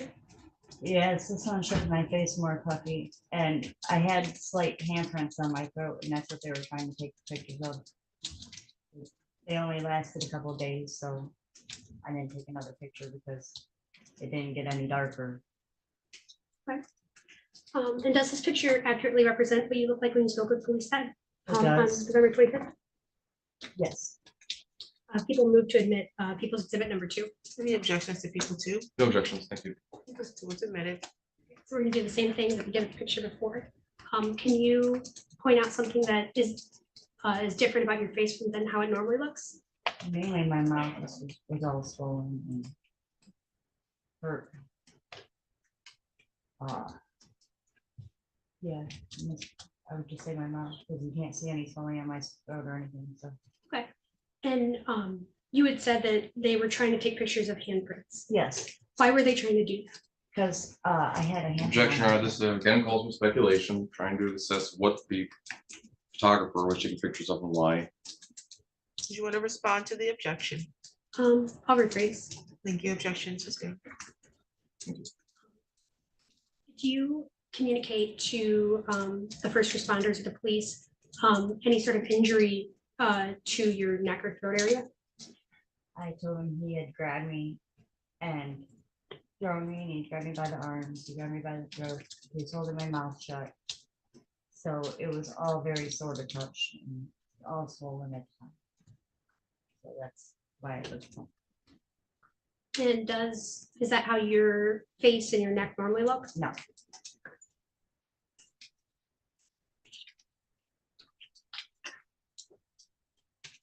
Did you tell police where Mr. Kane lived? Yes. And remember that address right now? 3501 Brighton Drive. Oh, Glenwood. No, Brighton Drive, Lansing 48901. Glenwood is the side street. And did you provide them with any other information about him? His car, I think they asked about what he drove. Okay. And what did you tell them? He drives a gray four-door Malibu, and he's usually in his car. He doesn't like people he lives with, so he's usually sitting out and hanging out in the car. And that's what you told police? Yes.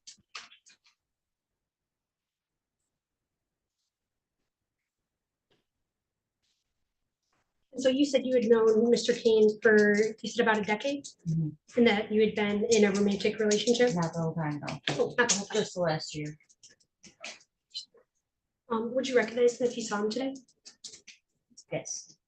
Is he present in the courtroom? Yes. Can you describe where he's located in the courtroom in an article of his clothing? He's wearing a red jumpsuit. Let the record reflect that Ms. Head has identified the defendant. Any objections to identification? For purpose of preliminary, Your Honor, none. Identification is noted.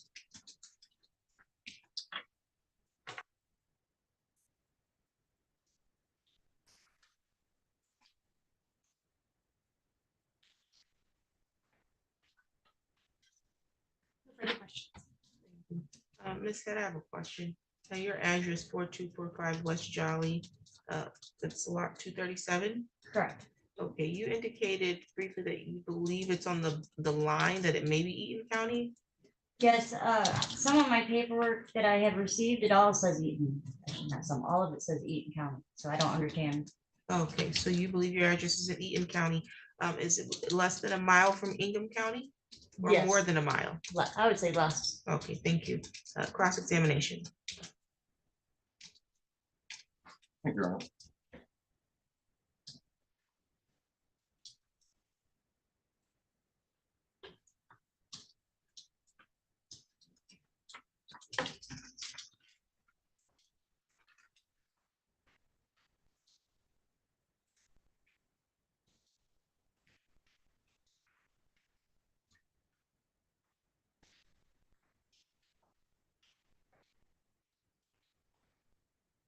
Good afternoon, Ms. Head. You came here today with your mother, is that correct? Yes. And she was here at the last day for the preliminary examination, is that correct? Correct. And since then, the two of you had conversations about her testimony here in court, is that right? Just as she came, and we couldn't figure out why. I've never been subpoenaed. And on your way here, did you discuss what to expect or what was gonna go on or what questions she was asked or whatnot? No, And I want to go to the date of November 24th, so just the day before. Mhm. Now, that day you were in the hospital, is that correct? correct, And you were there because you had some injuries to your face, is that right? my eye, You had some injuries to your eye there? yes, Okay. And that was caused by something other. yeah, something went in my eye and it scratched it all up and it's not healing. Okay. Seems like it's healed up at least since then. Oh, no, I still can't see out that eye. Really? Okay. Colors. What's that? Colors, I can see colors. See colors. Just it's hard to see objects or Yep. something. Okay. Since it's difficult to see, does that kind of affect hand-eye coordination a little bit? No. Not being able to see out of one eye? Mm-mm. Is that a yes or no? No, I'm sorry, no, I've been doing everything like normal. It doesn't hurt depth perception at all? No, sir. I was a little off on putting the key in the hole the first couple days, but I got that now. So if a day or two afterwards, it'll still kind of affecting your ability to put the key in the key slot? Yeah. Is that fair? Okay.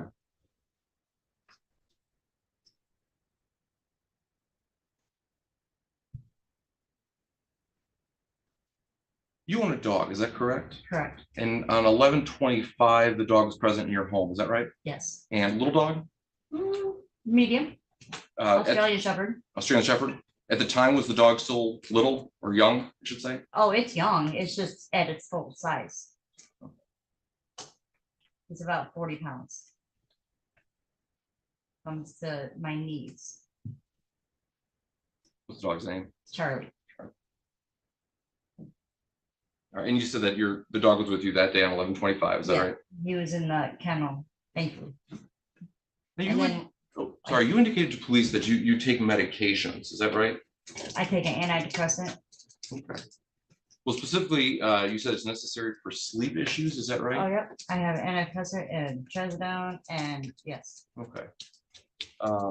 Antidepressants and trazodone, is that right? yes, but I don't take my sleep medicine as much. Everybody knows I just don't sleep very often. So it's hard for you to fall asleep, is that right? Yes, but when I do, I'm usually out. Okay. Now that day, you indicated that my client and you were having an argument inside your house, is that right? Is that a Is that a yes? yes? Yes, sorry. No worries. We'll remind you. I do it all the time. It I'm makes you feel any quiet. better, and I've been doing this for well over a decade. So regarding having the argument, as you were your ongoing argument, you told police that there was a period of time where you actually just kind of fell asleep. Is that right? Sorry, is that a yes? Yes, sir. I fell back asleep because he was there for like 4 hours and he'd sit down and then he'd get up and we'd start fighting. And So in the midst of this ongoing argument, you just kind of passed out. well, we were sitting down on the couch and I was waiting for him to leave because this wasn't the first time he had done this. So while you're sitting on the couch, you I did fell end up just asleep. falling asleep, Yes. correct? Okay. And has this happened before where you just kind of fall asleep kind of in the middle of the day like that? Yeah.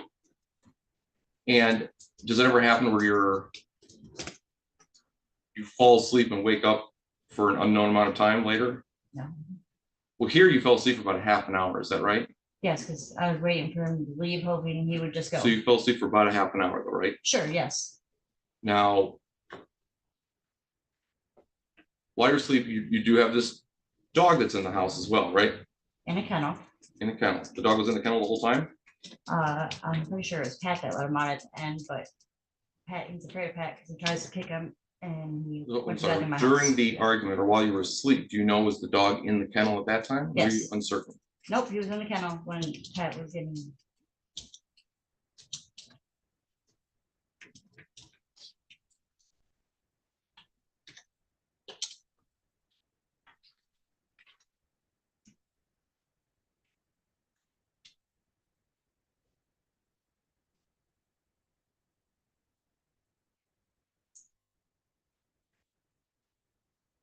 No, when you fell asleep, at the time that you fell asleep, had the argument already become physical prior to falling asleep?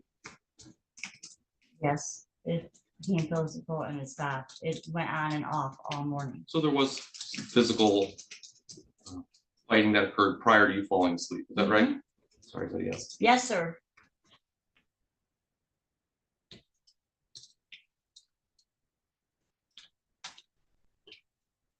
And I'm sorry, I should have said, are you on trazodone right now? I didn't take anything. I haven't, no, You're not on any medications right now? no, sir. Okay.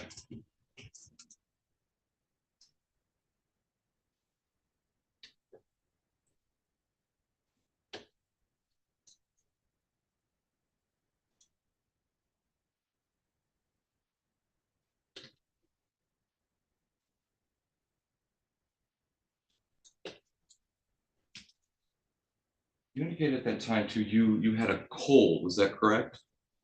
You said you had allergies or a cold? Sinuses. Okay, I I'm had sorry. them all year long. All right, so you have sinus issues? Mhm. Yes. Yes, sir. And these sinus issues already make it very difficult to breathe, is that right? If, as long as I have either my mouth to breathe out of my mouth, I'm good. Yes. And, but it makes it difficult to breathe through your nose at least, correct? Correct. But I'm. So your a mouth breather. normal, the ability to breathe through mouth and nose has already been sort of hindered by these sinus issues you have, is that right? I wouldn't say so because I don't breathe that way. I'm a mouth breather. Sinus issues make it difficult to breathe through your nose, right? If you breathe through your nose, sure. Does it make it difficult for you to breathe through your nose? Yeah. With I sinus don't breathe through issues? my nose. Does Don't it even make try. it difficult? And just the other question. Okay. Does it make it difficult for you to breathe through your nose because of your sinus issues? Nope. Okay.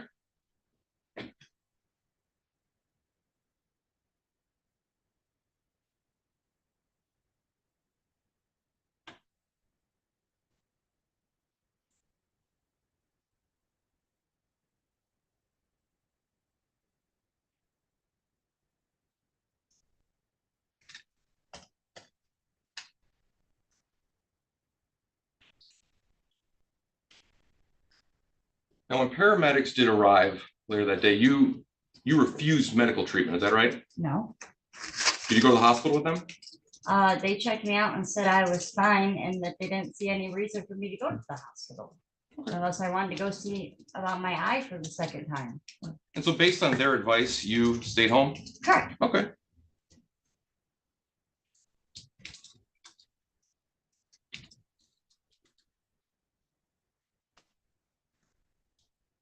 They told me what to Objection, Your expect. Honor, non-responsive. Objection sustained.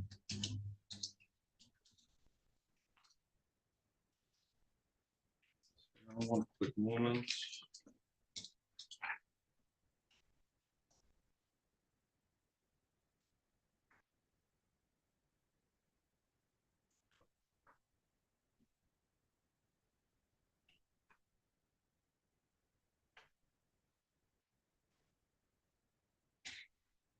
You indicated my client drives, I just want to clarify, my client drives a Malibu, is that what you indicated?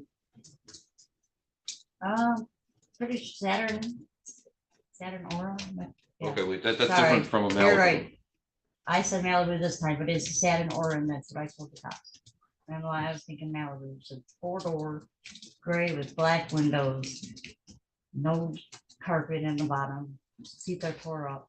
It's a Saturn Aura. If I look through my paperwork, I have the VIN number, the plate number, and anything else you need for it. So you just have a little lapse of memory? Yes, I get it confused because the body style looks like a Malibu. to me. Okay. And sometimes that can happen, I guess, with the medications that you take from time to time, that side effects sometimes. No, it's just, I don't care about cars. So a gray 4-door car looks like a gray 4-door car pretty much. And what was the street name that my client lived on? Brighton.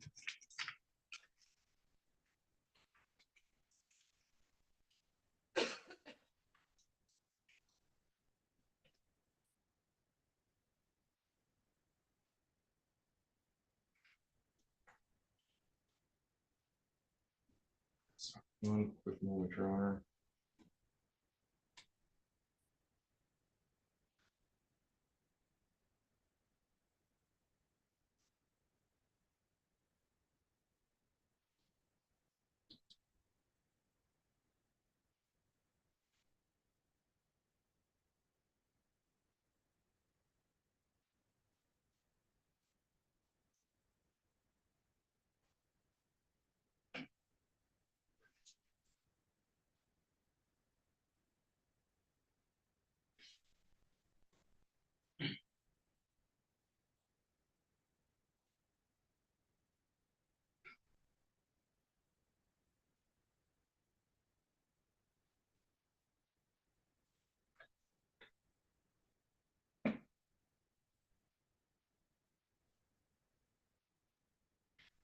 Your Honor, I have no further questions at this time. Thank you. Just briefly. So when the defendant was over and you had been arguing and you had said that you'd fallen asleep. About what time was it? 6, 7 in the morning. Over about 5, 4 or 5, and I was like halfway into it. And I just kind of go along with it, because he's done it before, thinking he would just leave again. And did you feel physically tired? Yes. When you fell asleep, you said you'd fallen asleep on the couch? Yes. Yes, sorry. Why'd you fall asleep on the couch? I sleep on my couch. I have a 7-year-old. I try not to be far from her, so I'm used to sleeping on the couch, even when she's not there.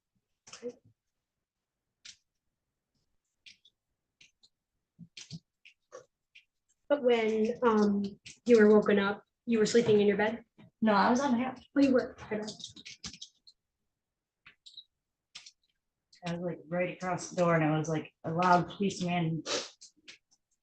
My door is breaking off him. No.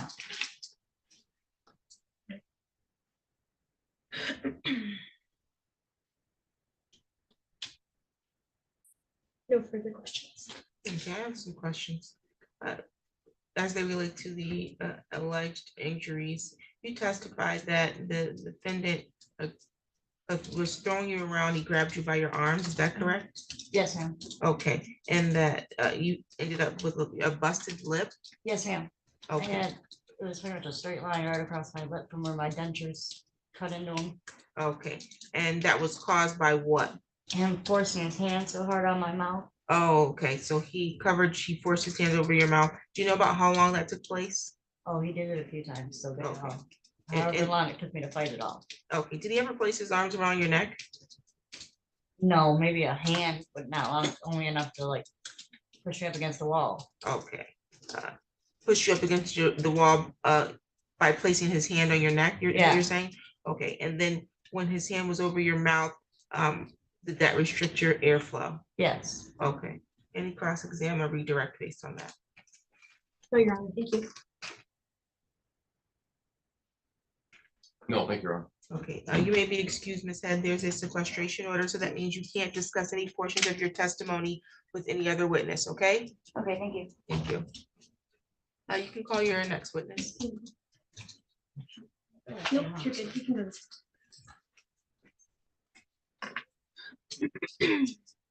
The people call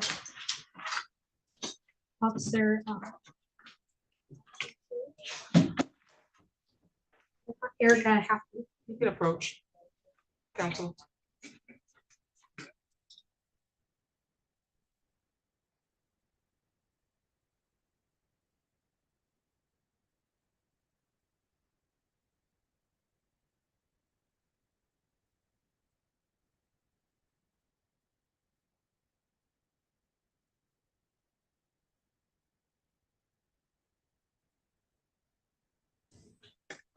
Okay, any additional witnesses? No, Your Honor. Okay, and are you calling witnesses today? No, Your Honor, I think, just to reiterate, I know at this time, we will be conceding the fact that the address is within 1 mile of Waverly Road, which is the 1 mile, within the 1 mile rule of venue jurisdiction issues. Thank you. You can make argument.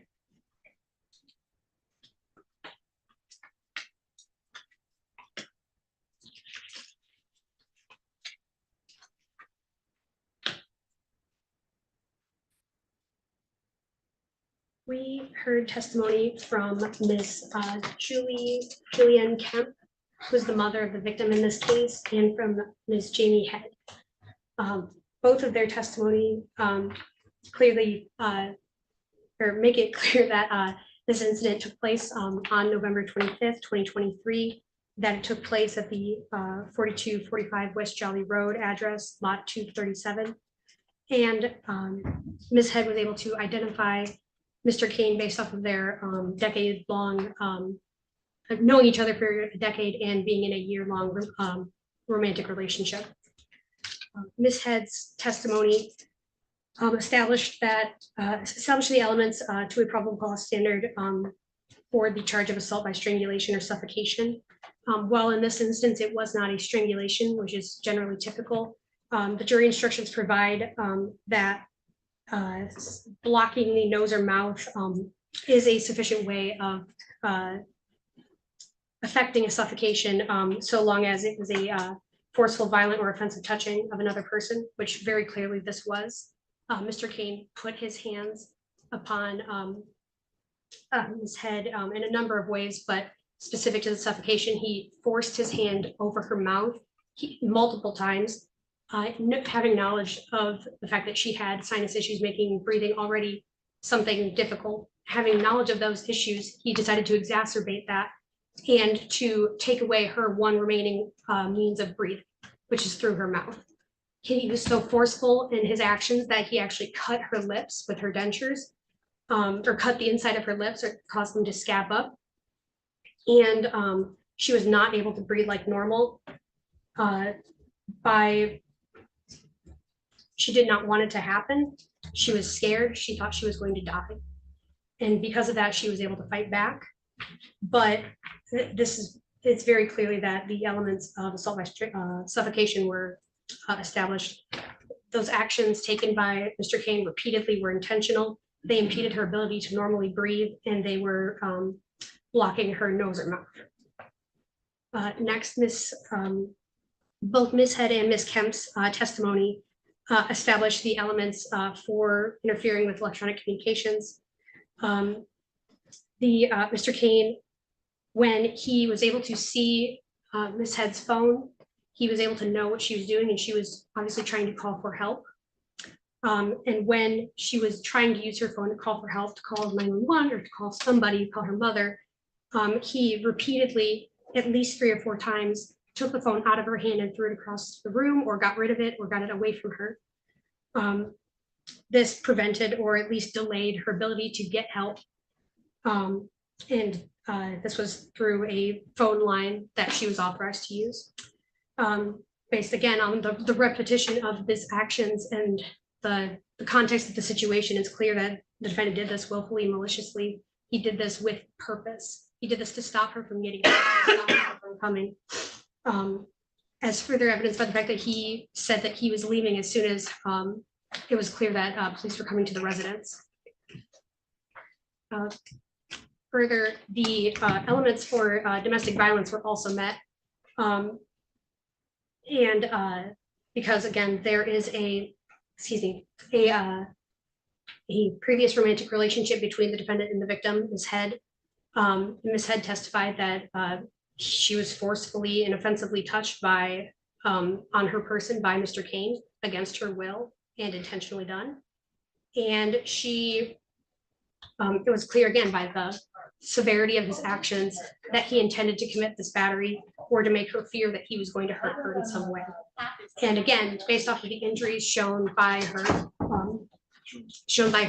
photographs and by her testimony herself and by the testimony of her mother, Ms. Kemp, who saw those injuries at a slightly later date in the future, defendant obviously had the ability to do those, to assault and batter her in this way. As such, people would ask that the court bind the defendant over on the charges of assault by strangulation or suffocation, interfering with electronic communications, and a domestic violence third offense. Everyone see the exhibits for me?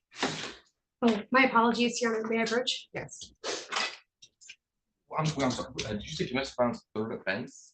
No, it should just be count 3, domestic violence. Oh, okay. Count 3. Oh, no, there is an habitual offender 4th offense notice, actually. Yeah, that was the habitual offender. Did you say domestic violence? If I just misheard, that's probably what happened. No, I was based off of the testimony. Judge, based off of what the testimony established, I was going to add the charge of a domestic violence third offense. Based off the testimony, he's been convicted of domestic violence more than one time. Is it what you're saying? My apologies. I'm sorry, I think I confused everything with my,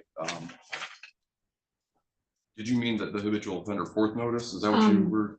I didn't, but I realized that I made a slight mistake, so, please. I see in the habitual offense notice, it states here on about November 13, 2021, he was convicted of the offense of domestic violence, third offense. Yes. She's already been, at least according to how this was charged, she's already been convicted of third offense domestic violence. He was just charged with domestic violence in this, though, habitual offender fourth offense notice. So I'm not following. I think all of us are confused now. Can you clarify? My apologies. I was trying to I guess amend or add a domestic violence third offense as a felony charge, but I realized that I did not get. Okay, you making a motion to amend the domestic violence Yes. to a third offense. But that wouldn't be based on the testimony, though, I don't believe. I would agree with that, Your Honor. And I would also. agree with Okay, that, Your sounds Honor. good. My apologies. Any further argument from you? No, Your Honor. Okay, Mr. Mills. Thank you, Your Honor. And Your Honor, at this time, the defense would ask that the court dismiss the charges against my clients. People have not met their time. Your Honor, regarding count one, the strangulation allegations here, we got some pretty odd testimony regarding her ability to breathe, where she indicated specifically that my client allegedly put his hand over her mouth. And now I understand that she's saying that that was done forcefully or whatnot, fine. But then she was also saying that at one point it was because of her allergies, I think, through her nose, that made it difficult for her to breathe.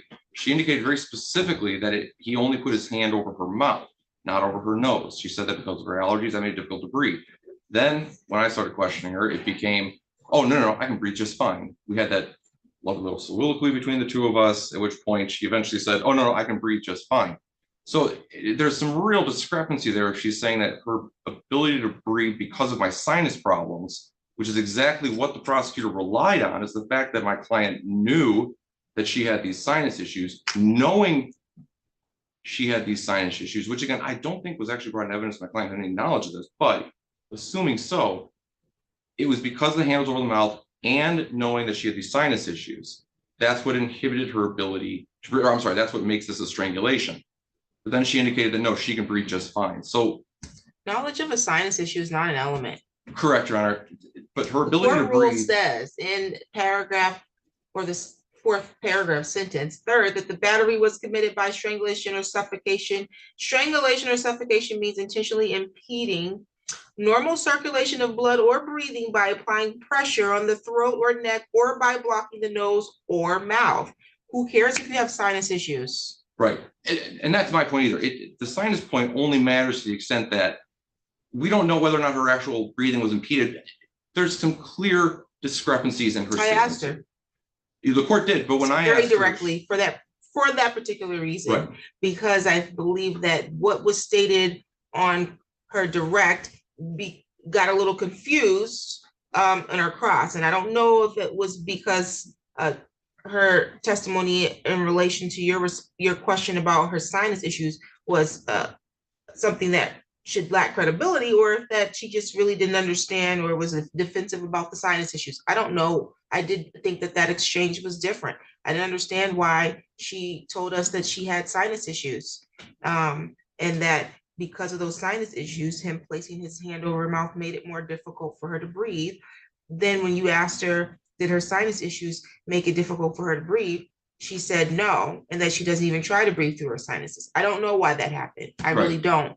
But do I believe that those interactions cause a question of fact? I do. very good. I made my argument on that, Your Honor. Thank you. I was still asked that the court not find over on the electronic communication charge at this time either. Once again, we've got some serious issues regarding her testimony. Now, she said at one point she was able to text HELP to her mother. 911 is 3 digits, that's 4. The fact that there's serious credibility issues with her statements here. If she can text that, her ability to actually communicate, the fact she actually got a communication out there, Your Honor. My recollection of that was that she was able to do that verbally. My understanding is that And she then texted press that. send before he snatched the phone. Because, you know, we all got Siri, we always got, hey, Google. I think that's what she said, not that she texted HLELP. Well, then I think there's definitely a problem here, Your Honor, if there's no clarification on that. If she's able to actually communicate and get those communications out here, Your Why Honor. did she say here, Siri, call 911, correct? I don't think she said that, though. She did not. She said that she was able to text, talk, or communicate verbally to her phone to call for help, is what she said. Well, I Not had just that. help, call for help. Which I believe was sent over in a text message according to her mother's statement, Your Honor.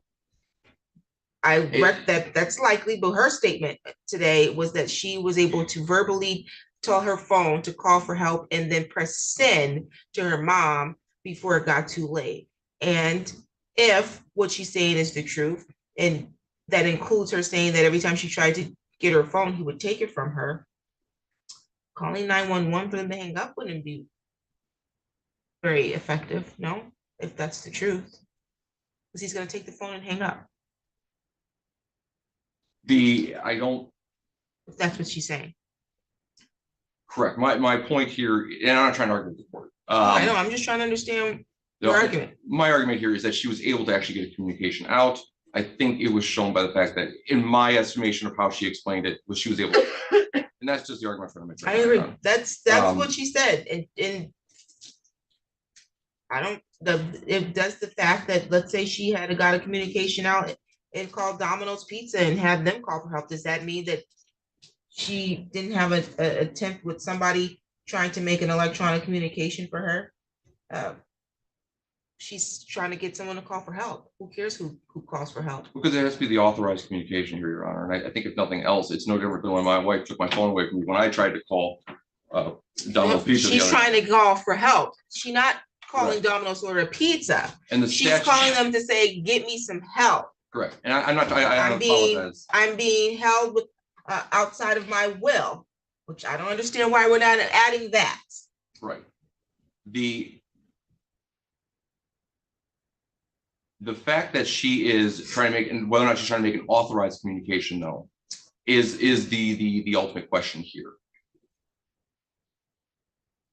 She said she tried to get her phone multiple times to make a call. Correct. When asked who she was trying to call, she said anyone for help. Right. And that's broad. Sounds like a question of fact as to who anyone includes. Correct. And well, like I said, I was not trying to argue with the court, just for purposes of my record, for my arguments here. I get it. I'm just saying that they're good arguments. They're great arguments, but they're like arguments for the jury. I don't disagree, Your Honor. Like I said, I'm just trying to make my record at this point, just saying that I believe she had the opportunity to do so. She was not trying to make an authorized communication that was somehow prohibited from my client. It's just the argument I'm trying to make at this point, Your Honor, with full and all due respect to the court's views at this time. So for those reasons, Your Honor, I would ask that the court deny bind over at this time, dismiss the charge against my client. Thank you, Your Honor. I think that it's pretty clear that I believe that we have questions of fact here. But if not, today was the date and time that was set for a preliminary examination, Mr. Kane. This is the conclusion of a 2-day preliminary examination. The burden is on the prosecution to establish that they have sufficient probable cause that a crime was committed and probable cause sufficient to charge you with the crime. This is not a trial. They don't need to prove each element beyond a reasonable doubt. Any questions of fact present today are best suited for the trier of fact, and that's over at circuit court, whether you have a jury or a bench trial. That finder of fact will determine the questions of fact. Today, we need more than just mere suspicion that the alleged crimes were committed. Count 1 is assault with intent to do great bodily harm less than murder or by strangulation. At trial, they would need to, and it states here, by suffocation, strangulation or suffocation. So particularly, and there was a portion of this jury instruction read during the argument at the court. The criminal jury instruction states that at the time of trial, the people would need to prove that the defendant committed a battery upon, in this particular case, Ms. Head, and the battery is a forceful, violent, or offensive touching of another person or something closely connected with that other person. Second, that the touching must have been intended by the defendant, that is not accidental, and it must have been against Ms. Head's will. It does not matter whether the touching caused an injury. Third, that the battery was committed by strangulation or suffocation. Strangulation or suffocation means intentionally impeding normal circulation of blood or breathing by applying pressure to the throat or neck or by blocking the nose or mouth. Ms. Head testified today that on the date of November 25th, 2023, at the area of 4245 West Jolly, lot 237 in the city of Lansing, Ingham County, but within the 1 mile radius of Ingham County, making venue in this court appropriate, that she did have interaction with the person she identified in the court today as Mr. Patrick Kane. She indicated that he showed up to her house. He was upset that she didn't wake up earlier, that they began fighting. She said she can't recall what they were fighting about, but the fight became this physical, and she just wanted to get the defendant out of her house, that he began to throw her around by grabbing her by her arms, that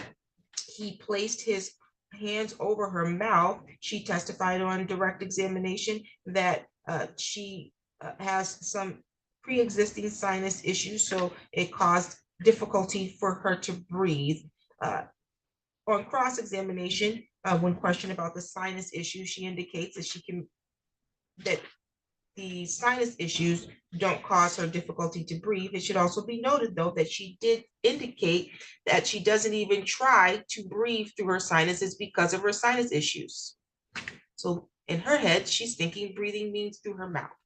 So if you put your hand over your mouth and you hit, that's what she uses to breathe, then that would cause impeding of her airflow. Nonetheless, there's sufficient probable cause as to count 1 for assault with intent to do great bodily harm, less than murder, or by strangulation, by assault or by strangulation or suffocation. Count 2, interfering with electronic communication. The victim testified that the defendant was at her house for about 4 hours. Eventually, she was falling asleep and getting up every time she would try to get to her phone to call for help. He would take the phone from her. When questioned as to who she was calling for help, she said, anyone who could help me. It's a pretty broad statement. The criminal jury instructions state that to prove this at trial beyond a reasonable doubt, the people would need to prove first the defendant prevented, obstructed, or delayed by any means the sending of an authorized communication through a telephone line or electronic medium of communication, that be in the internet, computer program, computer system, computer network, electronic medium of communication. It does not matter whether the communication was actually sent or received. Second, the people would need to prove beyond a reasonable doubt that the defendant did willfully and maliciously interfere or prevent, delay the means or sending of authorized communication. This means the defendant did the act on purpose with the intent to prevent, obstruct, or delay the communication. The question as to whether or not her attempts to call anyone for help, what would include an authorized anyone, is a question of fact for the jury or the judge at the circuit court to determine. The court is satisfied that there's sufficient probable cause as to count 2 that will be bound over to accompany count 1. Count 3, domestic violence. And there is a request to amend that to a domestic violence third offense notice. The official charging document in this file does place an habitual offender fourth offense notice here, indicating that the defendant has been previously convicted of a third offense domestic violence. The motion to amend count 3 to domestic violence third offense is granted. All 3 counts will be bound over to the circuit court. Are you going to provide an updated complaint? Yes, Your Honor. Okay, that will be a bind over date for January 17th. Your Honor, just regarding the habitual offender third notice here, the domestic violence third, I don't think relying on the habitual notice is sufficient grounds for amending it to a domestic violence third, Your Honor, without some sort of certified copy or something along those lines regarding. And I originally thought that that's what the court indicated originally. I may have been inferring. But my understanding is that the binding over without any sort of proof of prior convictions or something like that, outside of the habitual offender notice, which is just a notice, Your Honor, there's no requirements for that in there. I don't think that's proper means for binding over on a domestic violence third. Okay, so you're placing an objection because at the previous discussion, you withdrew the objection. But that was clearly based on your misunderstanding of what I was saying. Yes, and I apologize, Your Honor. I misunderstood earlier. I apologize for that. But I would be objecting to that. Yes. Okay. I'm happy to adjourn this or to get certified copy of a conviction. Mr. I mean, I Do can you get, want a conviction from all three or just the conviction for the third offense? Because my understanding is that if they charge it as a third offense, they don't typically provide a certified copy for domestic violence third offense. However, a felon in a possession or something like that, then they do provide a certified copy of a felony conviction. But I've never seen one for the purposes of a third offense domestic violence.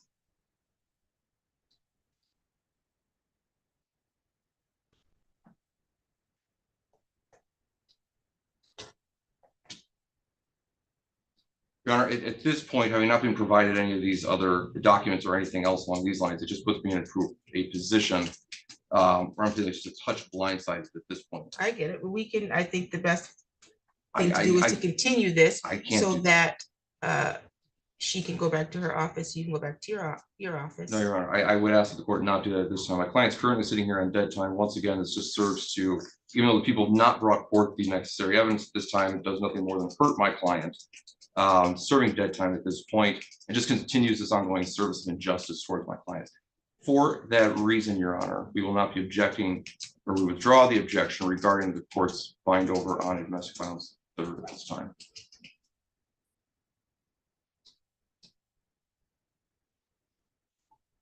So I'd ask the court bind over at this time, as the court originally instructed prior to my objection. Okay, thank you. Again, the bind over date is going to be January 17th. Again, that's bind over as to count 1 and count 2 and count 3 amended to domestic violence third offense. The bind over date is the date that the circuit court receives the file from this court. It's not the date you need to appear in court at the circuit court. Okay, Mr. Kane? Your next court date over there will be a pre-trial. Your attorney will be made aware of that date. Do you have any questions? We would like to address the court on one final matter, Your Honor.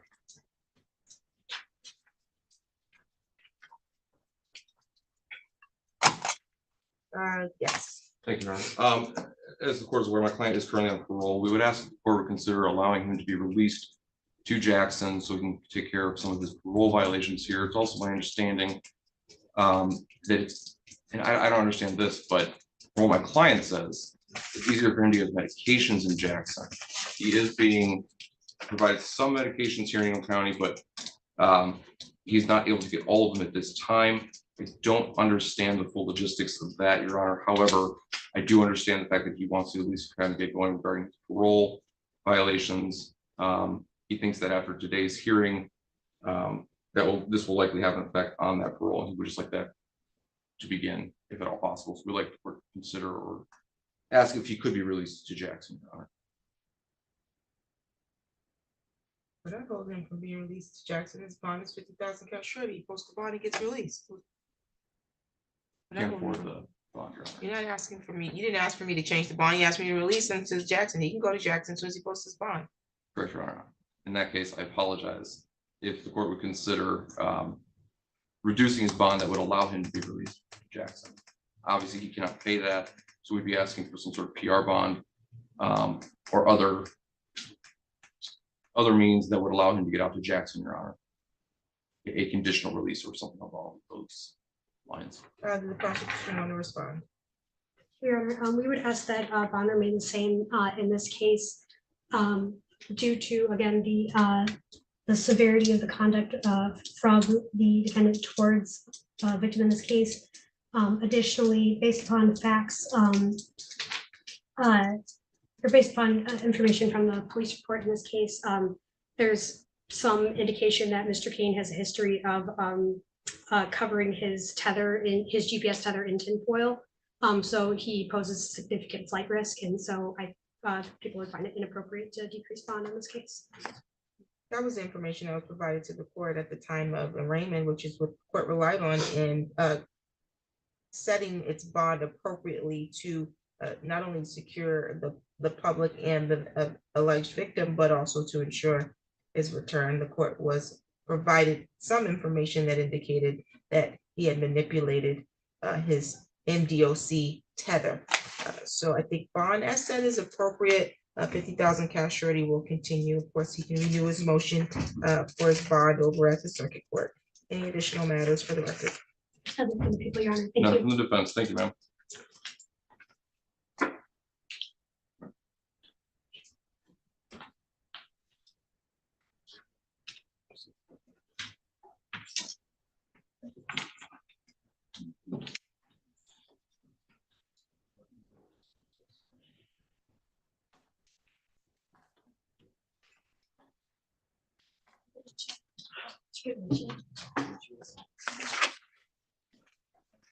Here's your exhibits.